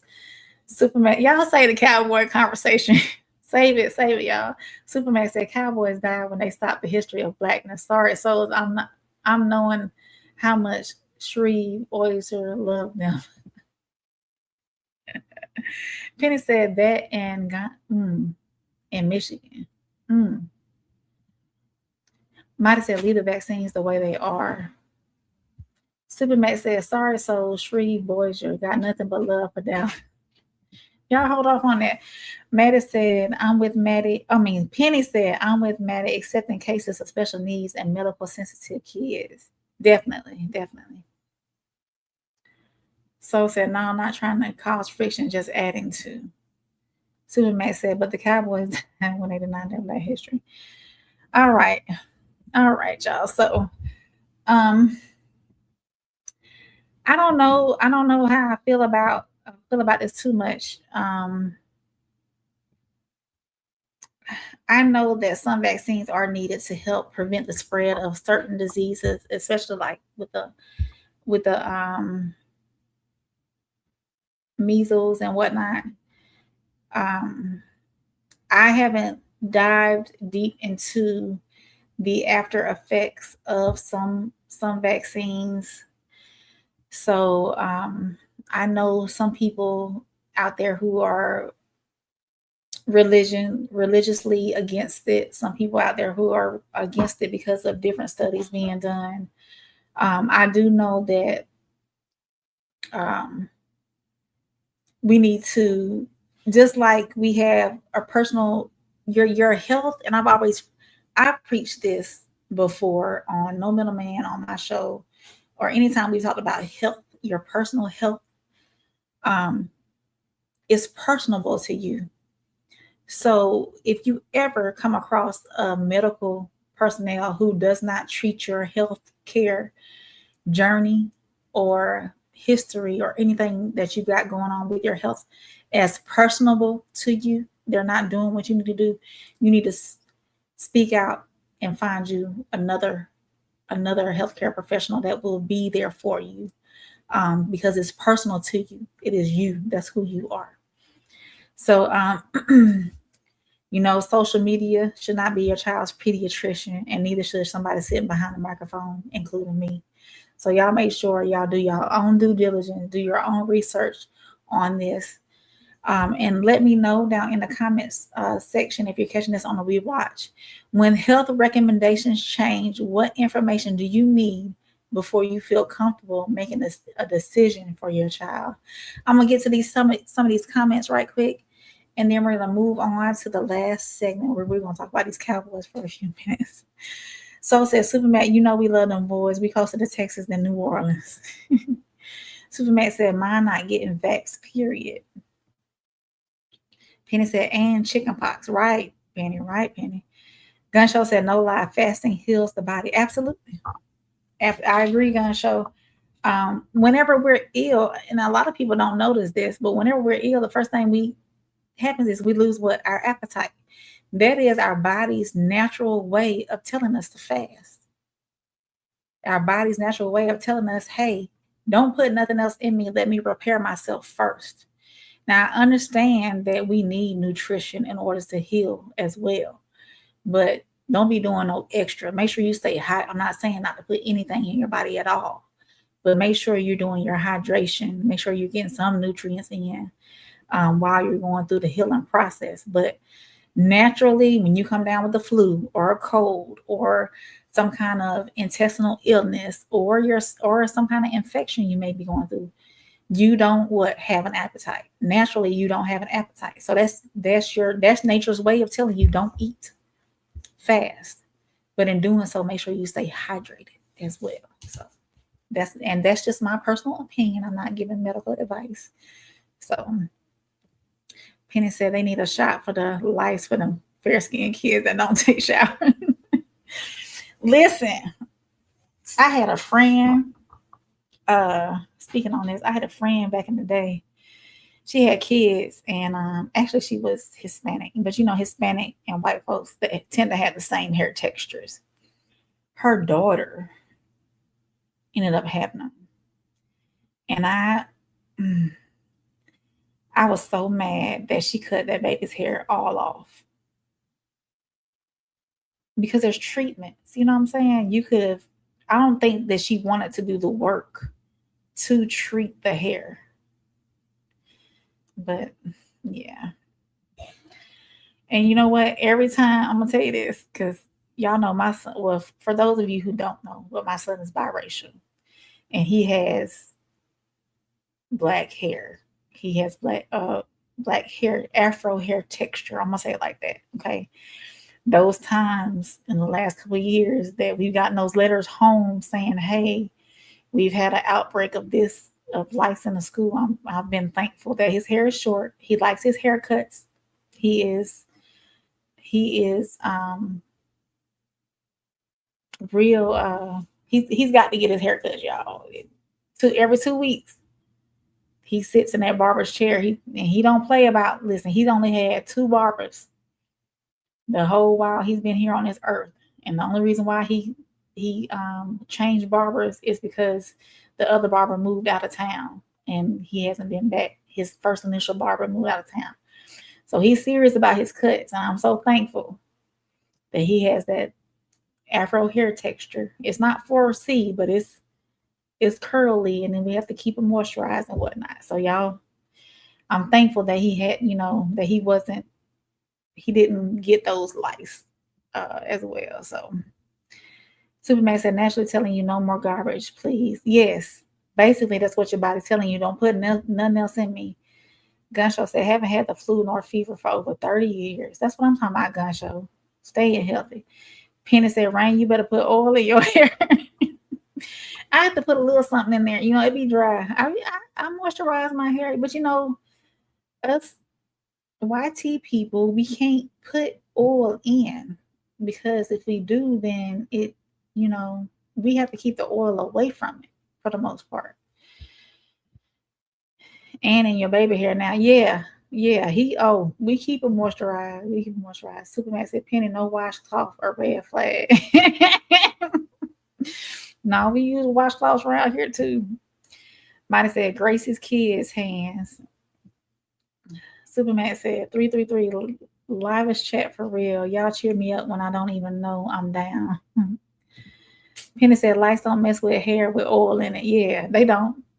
I don't think they can't attach to it.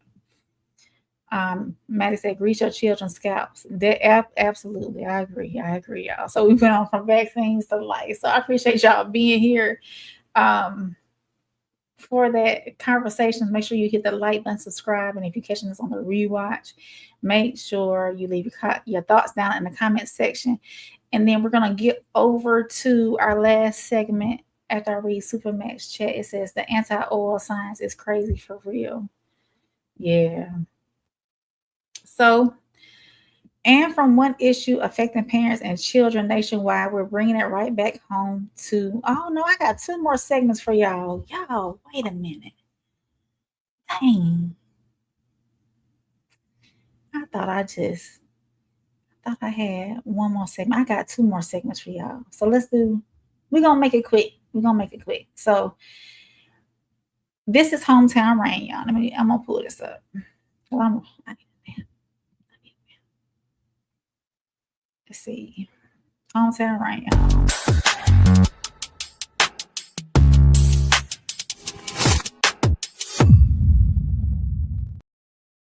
Now, I actually should have did this before the wellness, so I got it out of order, but it's okay. So on Friday, multiple schools in Jackson County, Georgia, received automated threats. Law enforcement responded to 6 schools, bringing in deputies and explosive detection dogs to search the buildings. But no explosive devices were ultimately found. But the response took long enough that Jackson County schools canceled classes for that day.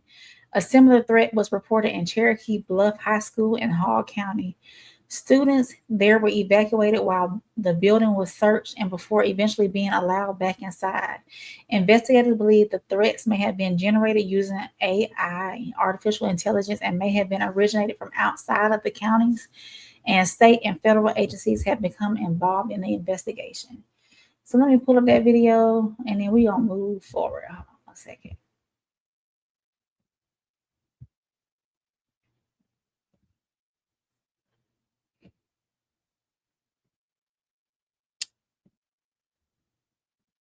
YouTube has changed some format that I am not used to, y'all. Hold on. Let's see. We'll listen to this one.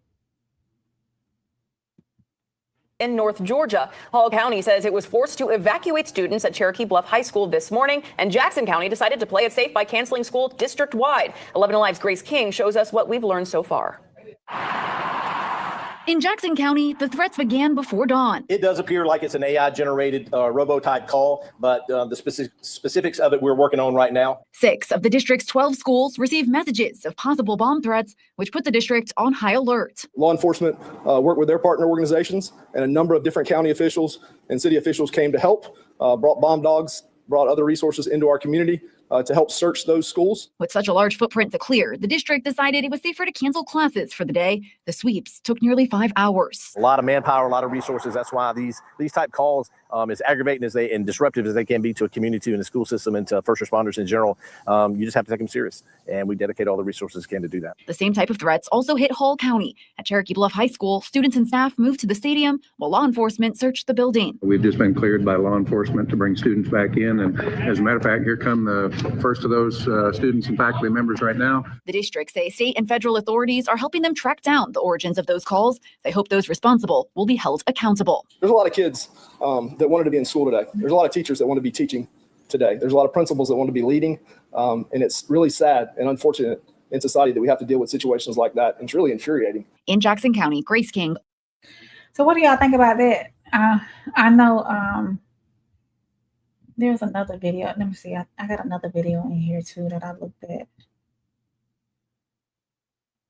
Let me see if this says anything different. Districts had their day disrupted with bomb threats made by a computer or AI. The threats were made at all these schools in Hall and Jackson counties. We first brought the story to you as breaking news on Channel 2 Action News this morning. Channel 2 Steve Gelbach is at the school where the first threat was discovered. The district got the all clear here at Gum Springs Elementary and a half dozen schools around the county around mid-morning, and nothing was found. Deputies and officers, including multiple K-9 teams from surrounding areas, converged on Jackson County schools. The first threat was discovered by a staff member at one school around 4:30 Friday morning, checking the office voicemail. Something like an AI-generated call with a particular type threat. From there, our technology department did a search to see if other schools in our district had received a similar message. And in total, 6 of our schools received this message. We saw bomb sniffing. Wait a minute. Okay, so see, you get different reports from different news outlets. So they said that the report went out at 4:30, or they received the voicemail at 4:30, right? So in doing so in the morning, and the teacher was in there checking the voicemail. So did they check the voice? Oh, wait a minute, hold on. You know, I got to roll it back. Message, and in total, 6 of our a similar message threat. From there, our voicemail. Something like a first threat was discovered by a staff member at one school around 4:30 Friday morning, checking the office voicemail. So the staff member was there at 4:30 checking the voicemail, and it was discovered then. So my thing is, if if this was checked at 4:30 that morning, then why did those students go to school? Okay, now, let me finish listening. Maybe I jumped the gun. Hold on. Something like an AI generated call with a particular type threat. From there, our technology department did a search to see if other schools in our district had received a similar message. And in total, 6 of our schools received this message. We saw bomb-sniffing dogs at Heroes Elementary School, then at the nearby middle school and Jackson County High School. There's a lot of resources. When we got traffic control, we got to shut down access to the things, but we have multiple agencies bring in their bomb detection dogs. Because of the massive effort to sweep and clear each campus, the district delayed, then canceled entirely classes for the entire day. Oh, they did. Okay, so that was different than the other one. So they did delay and then cancel the classes. So my really sad and unfortunate in society that we have to deal with situations like that. And it's really infuriating because there's a lot of people that wanted to have a normal day. The sheriff says they're actively investigating who made the threats, that they can trace the calls using help from state and federal partners. If caught, the person responsible could face the charge of making terroristic threats, and under Georgia law, it's a misdemeanor that could rise to a felony if there is a threat of death. In Jackson County, Steve Gelbach, Channel 2 Action News. Another Metro Atlanta school also got a bomb threat. This one was at Cherokee Bluff High School. Hall County Sheriff's deputies, along with explosive detective canines, went to the school to investigate. No explosive devices were found there. Right now. Okay, so that was like a more detail of what happened in the other county. Yeah, so I'm thankful that they were able to delay and then put, cancel the classes in case something did go down. So. Penny said, Rain, we just looking out for you. Yeah. Superman said, I'm here for the duration. Let it rain. Appreciate you, Superman. Soul said, all schools will be virtual by 2027. You think so, Souls? You've said that before. Gun Show said, I don't think it's real. I think it's just for a drill. He said, you never hear a bomb going off in a school. It's been, yeah. Soul said, facts, Gun, they all will be remote once teachers refuse to come back. Yeah, they have a hard time keeping teachers now. Supermax said $20K a year for private schools, and we don't trust them. Parenting requires sacrifices. No spaces for me till I can regulate these new expenses. All respect for the Raw Society Network. Thank you. Thank you, Supermax. Gunshow said, what staff goes to school at 4:30 a.m. other than the janitor? It just depends on what time they start too. I know some elementary schools, they open their doors. Well, locally here where I'm at, elementary schools open their door at 7. So I'm assuming that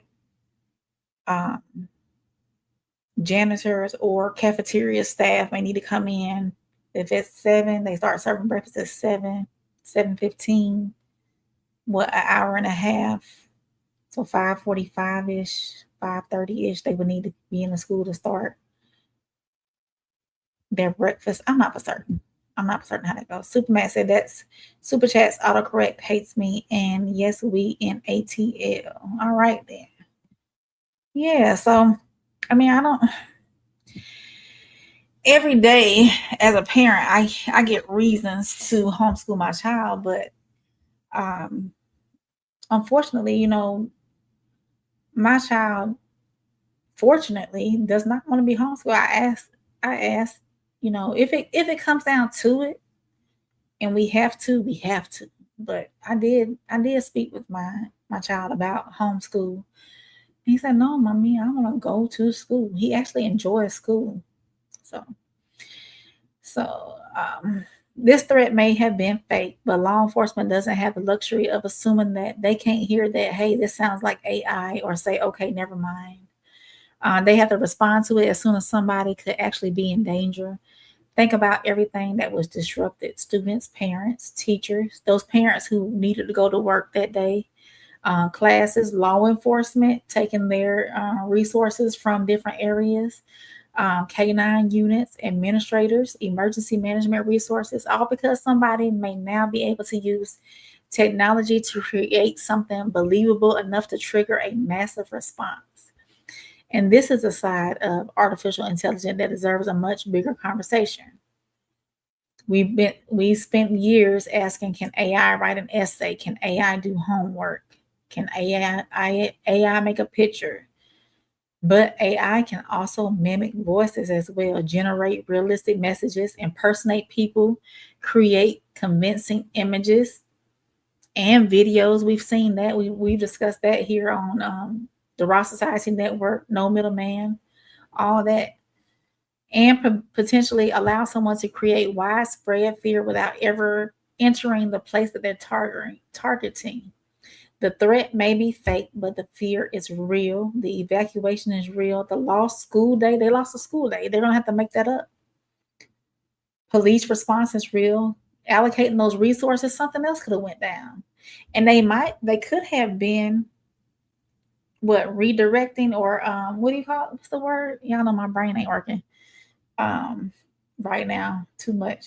They could have been not redirecting. What's the word, y'all? Y'all know what I'm talking about. Causing a deflection. Is it deflection, y'all? Where they could have been doing something else elsewhere, doing a crime elsewhere, and they caused this for all the emergency response to go here. What's that called, y'all? Diversion. There it is.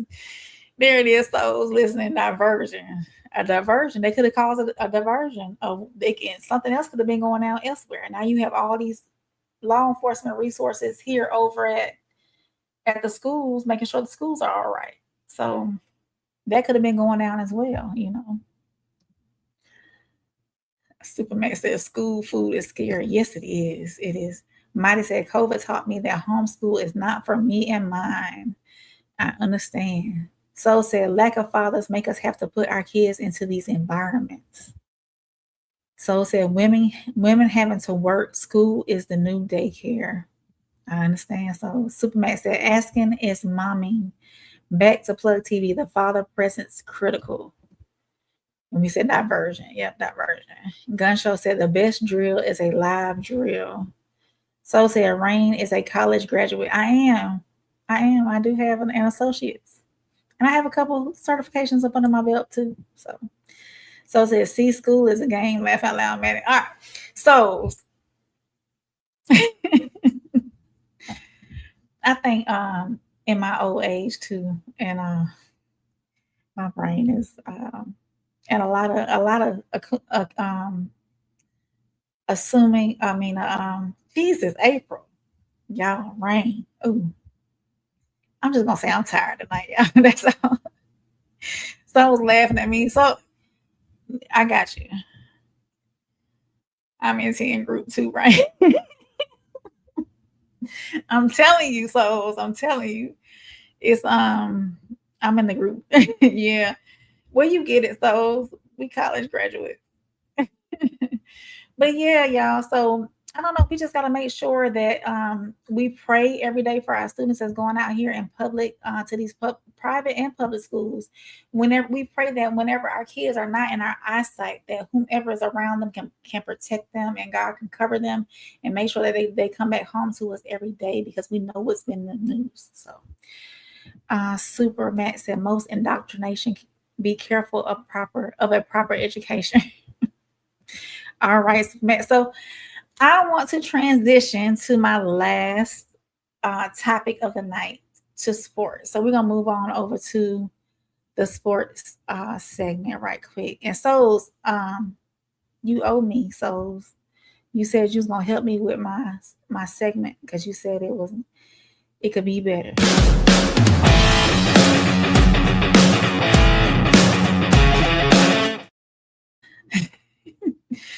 I'm gonna need your help with that. So it's my segment.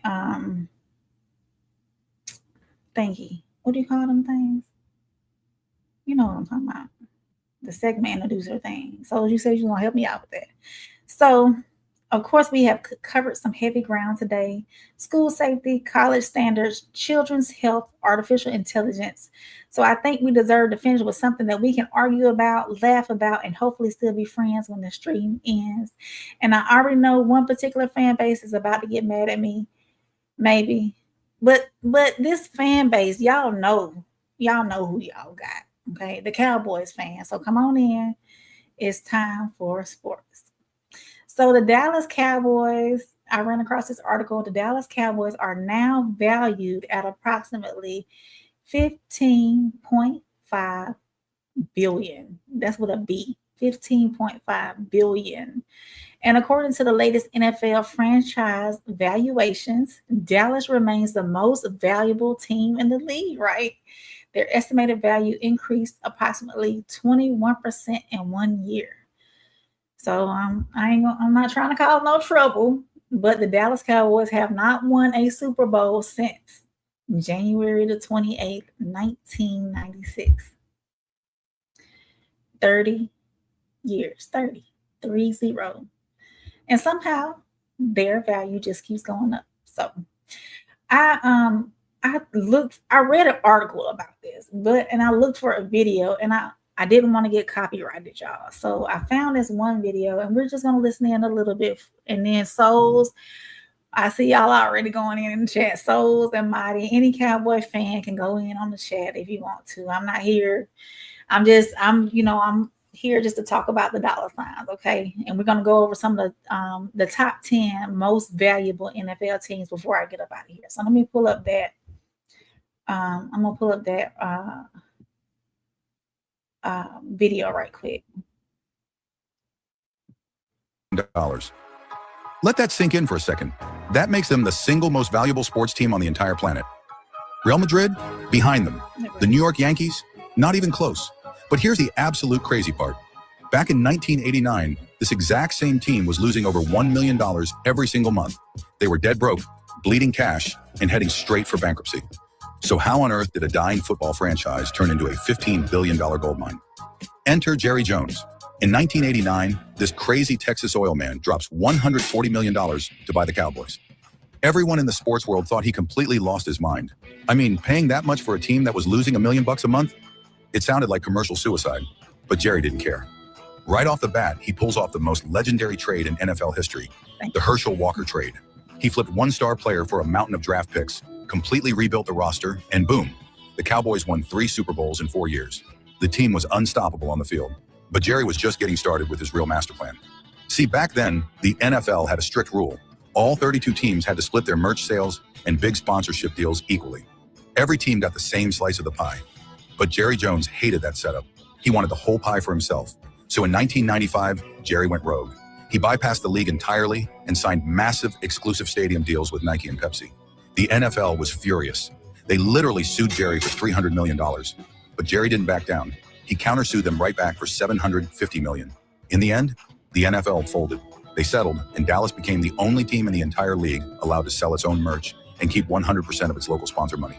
That single move changed sports business forever. Fast forward to 2009. Jerry drops another $1.2 billion to build AT&T Stadium, or as everyone calls it, Jerry World. This wasn't just a football stadium. It was a luxury money printing machine. With ultra-expensive VIP suites and massive corporate sponsors lining up, the Cowboys started making over $300 million a year just from stadium revenue alone. That's almost double what most NFL teams pull in. Today, Jerry's original $140 million gamble has ballooned into a staggering $15.5 billion empire. And here's the ultimate punchline. The Dallas Cowboys haven't won a Super Bowl in 30 years. They've been choked in the playoffs for 3 decades, yet they keep getting richer every single year. Jerry Jones proved that in modern sports, you don't even need to win titles to win the money game. Drop a comment below. Are the Cowboys brilliant or just plain lucky?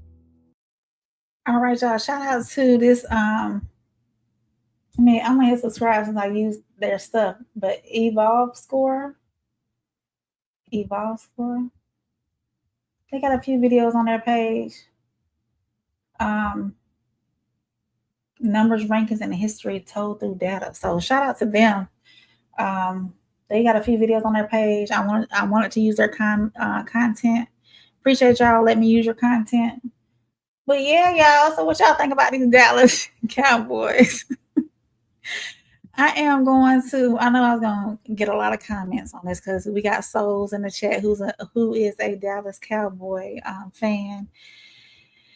And I am a Ravens girl. I love my Ravens.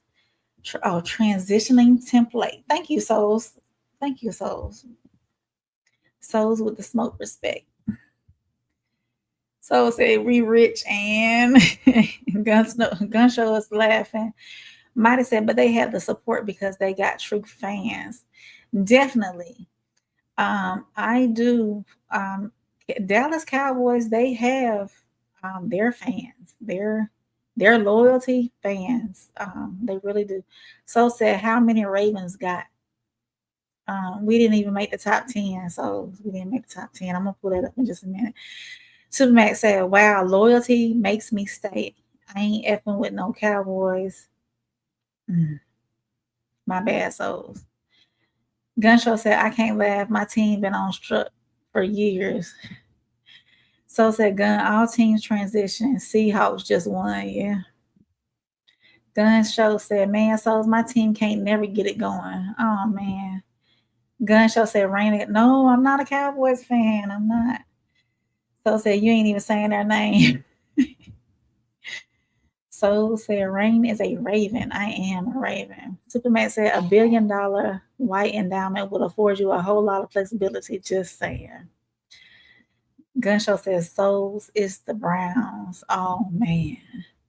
So said, you got my boy a Shador. Gunshow said, yeah, we need more than him, though.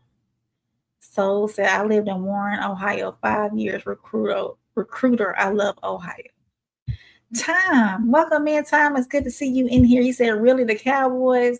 I had woken up by the Lord and the sound of my phone, the soft rain, to hear about Dallas Cowboys and Jerry Jones. One great thing, my notification bell is working. Thank you, Time.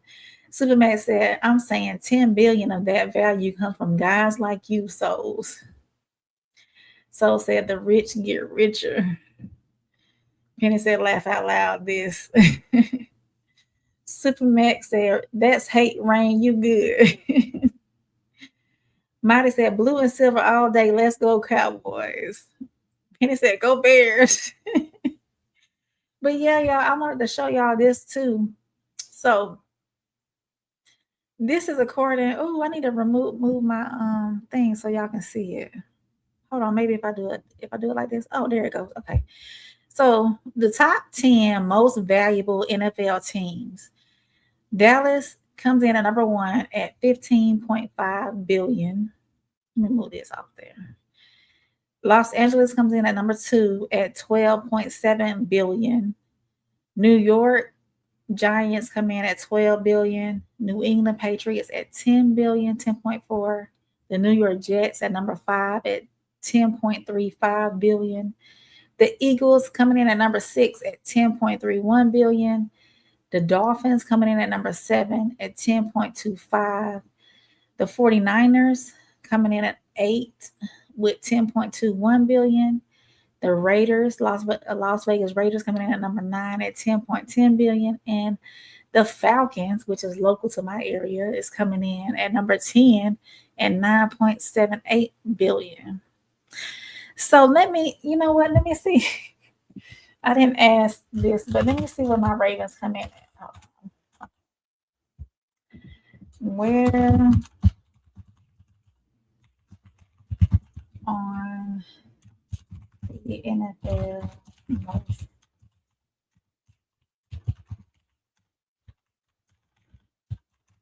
Let's see. Let me see, y'all.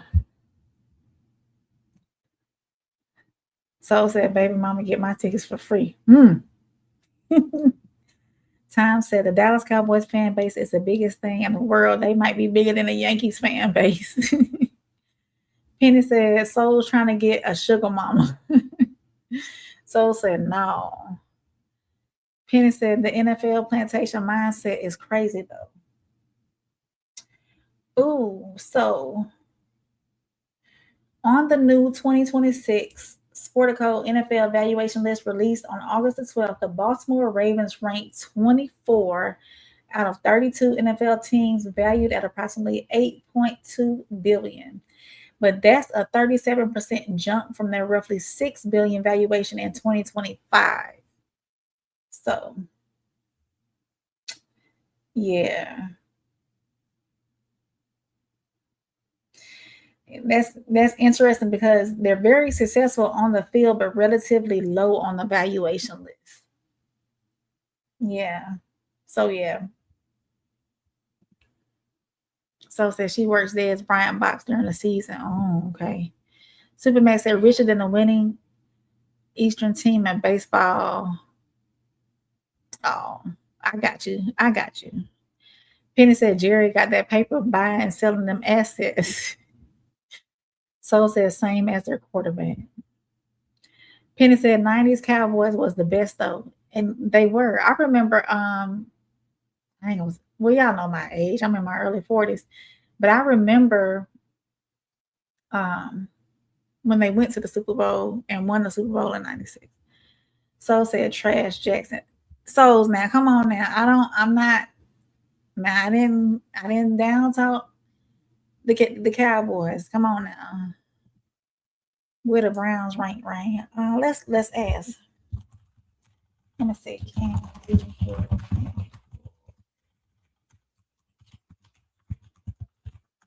Hold on, we gonna ask Marcel. Marcel, y'all, I don't think I ever said this out loud on one of the streams, but Marcel is my chat name, my chat GPT name, Marcel.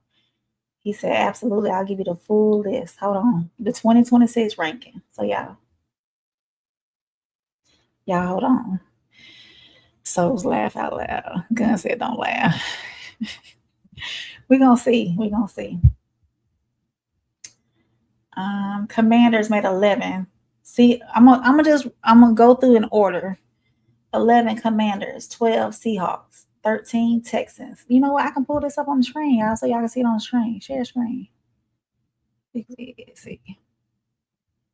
I don't know if y'all gonna be able to see it though. Hold on.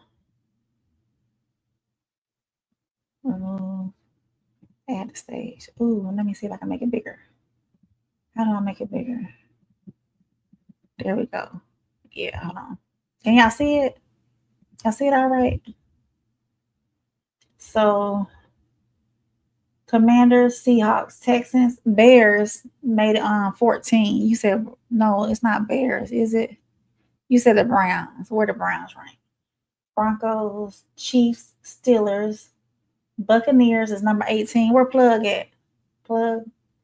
Chargers, Titans, Browns came in at number 21. 21. And there's not much difference between some of these because you got 8.74, 70, 0.68, 0.65, 0.62, 0.60, 0.59. So some of these there's not much. Let's see, the Bengals. The Bengals are the last on the list. So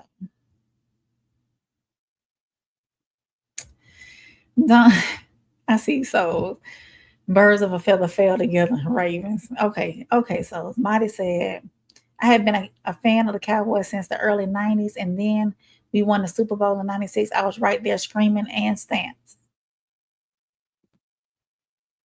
Penny said, yo, Al is black. Superman said, all you can do is remember they trash. I said it. My bad souls and all Norfolk, Louisiana. So said, yeah, Penny, she's biased. Penny said, it'd be like, no, Rain, you tripping. Browns at the bottom. Penny laughing. Gunshow said, dang, Penny. So said, remember, Browns and Baltimore are the same technically.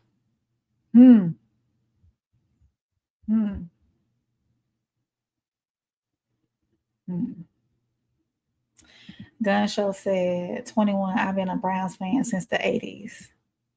So said, when they bought expansion Ravens. Okay. Penny said, shots fired. Y'all know stuff be going on in my head sometimes. Yeah, y'all. So I knew this would get the conversation going. I knew it would, but it goes to show you though that business is business. Jerry, he knows what he's doing business wise. He's still making, even though they're not going to the Super Bowl, winning, they're not winning Super Bowls. Even though they're not winning Super Bowls, they're still making money. You know what I'm saying? So how about them Cowboys? How about them Cowboys? So sports sports question before y'all leave tonight. Would you rather have the most valuable team in football or a team that actually wins championships? And I'm not being salty when it comes to that. Cowboys fans, y'all make sure y'all go ahead and weigh in. Let me know. Would y'all rather have a championship or money? Penny said Brown ain't won since the 80s. Super Mac. I get it. Penny said Jerry got that generational money mindset. Hey, he doing what he need to do for the franchise. He doing what he need to do for the franchise. So, hey, Gunso said he'd rather have a team that wins championships. Penny said wins championships, please, because an expensive losing jersey ain't it. Ooh. I see what you're saying. So, believe it or not, even that Cowboys conversation brings us right back to where we started today. We started with what standards, because whether we're talking about schools, colleges, healthcare, technology, or football, somebody has to decide what success looks like. So before we get out of here, let's bring everything together. So let me take this down and we're going to get this last little bit rolling. I'll move this out of the way and put me back up there. Yeah, I appreciate y'all sticking with me. I am over the 300 before I close out, y'all. I am over the 300 mark when it comes to subscribers. If you're new in here, like Gun Show, I know you're new. I appreciate you coming and joining me today. Share me to somebody who you might think this is a good conversation for them, or who you might think might like the content. I bring something new every week. I try to, when it comes to the news and what's going on around the country and around the world. So make sure you do that. And Gun Show, I don't know if you did it, but make sure you go over to the Raw Society Network,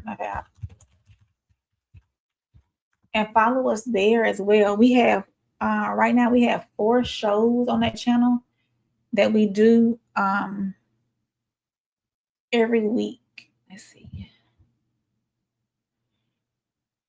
And I'm cooking up something too, something different for y'all too. So when I get that up and going and on the way, I sure will let y'all know. I'm trying to get it all together. Let me see the channel. I'm gonna bring up the channel right quick so y'all can see it. So this is the Raw Society Network. On this, matter of fact, I can pull up the graphic from here. Let me find the post. There it is. Boom, right there.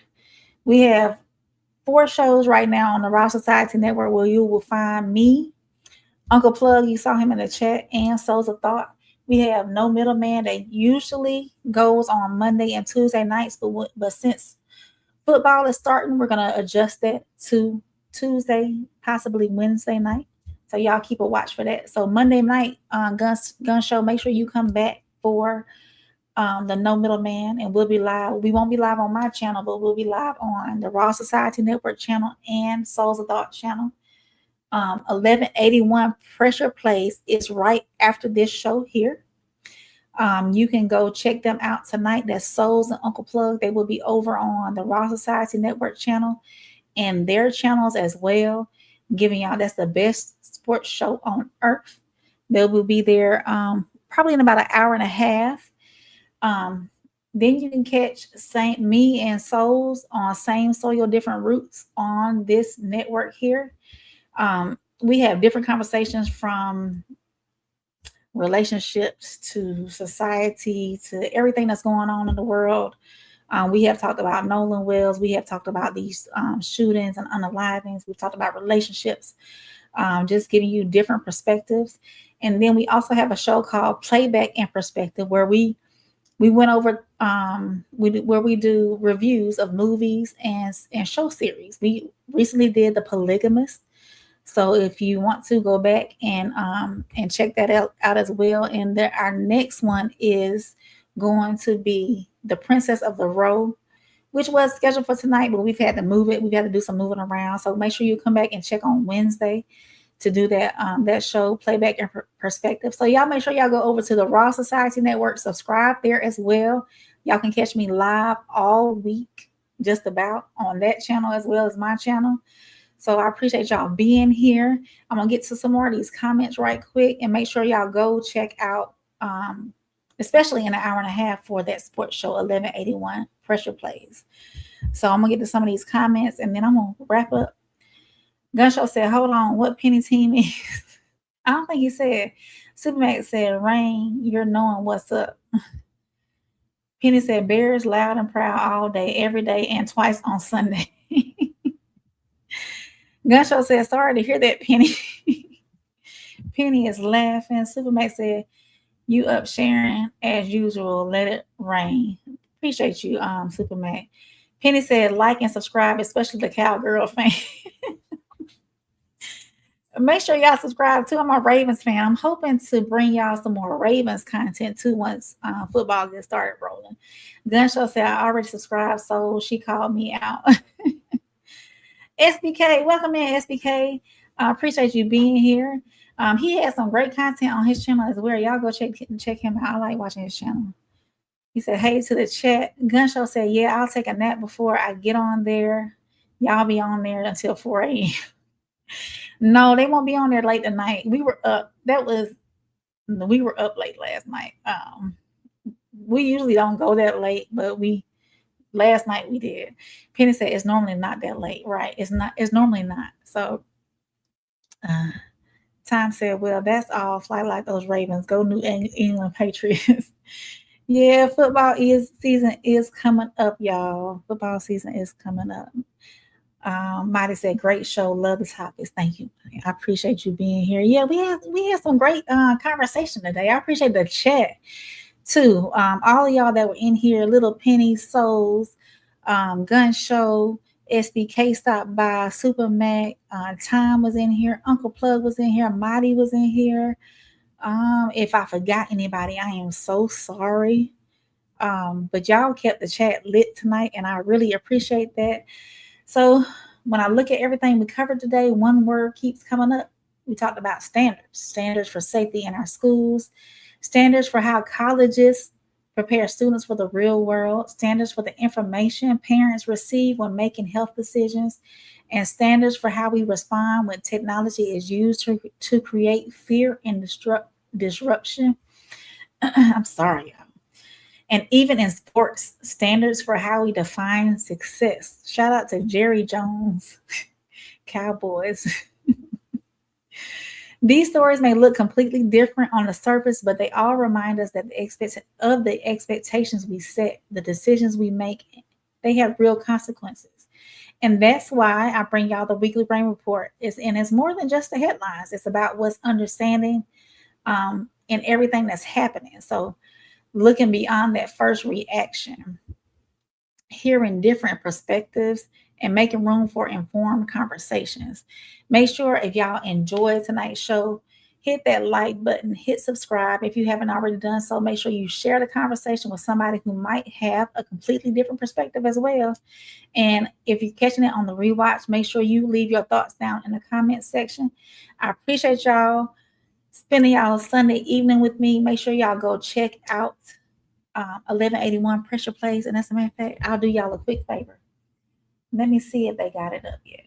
So y'all got it up yet to roll tonight?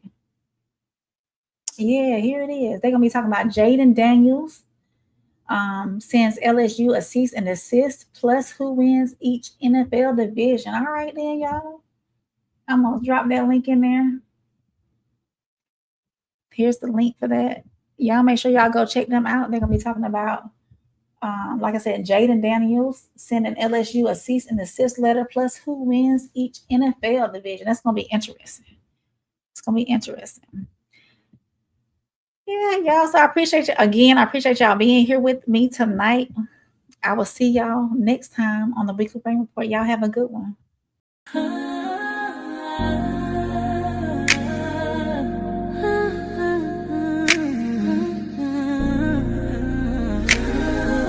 Your girl soft rain. and no disguise.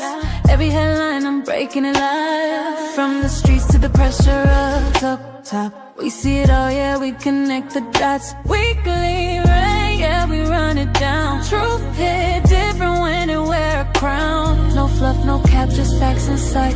Welcome to the weekly rain report. Let's get into it tonight.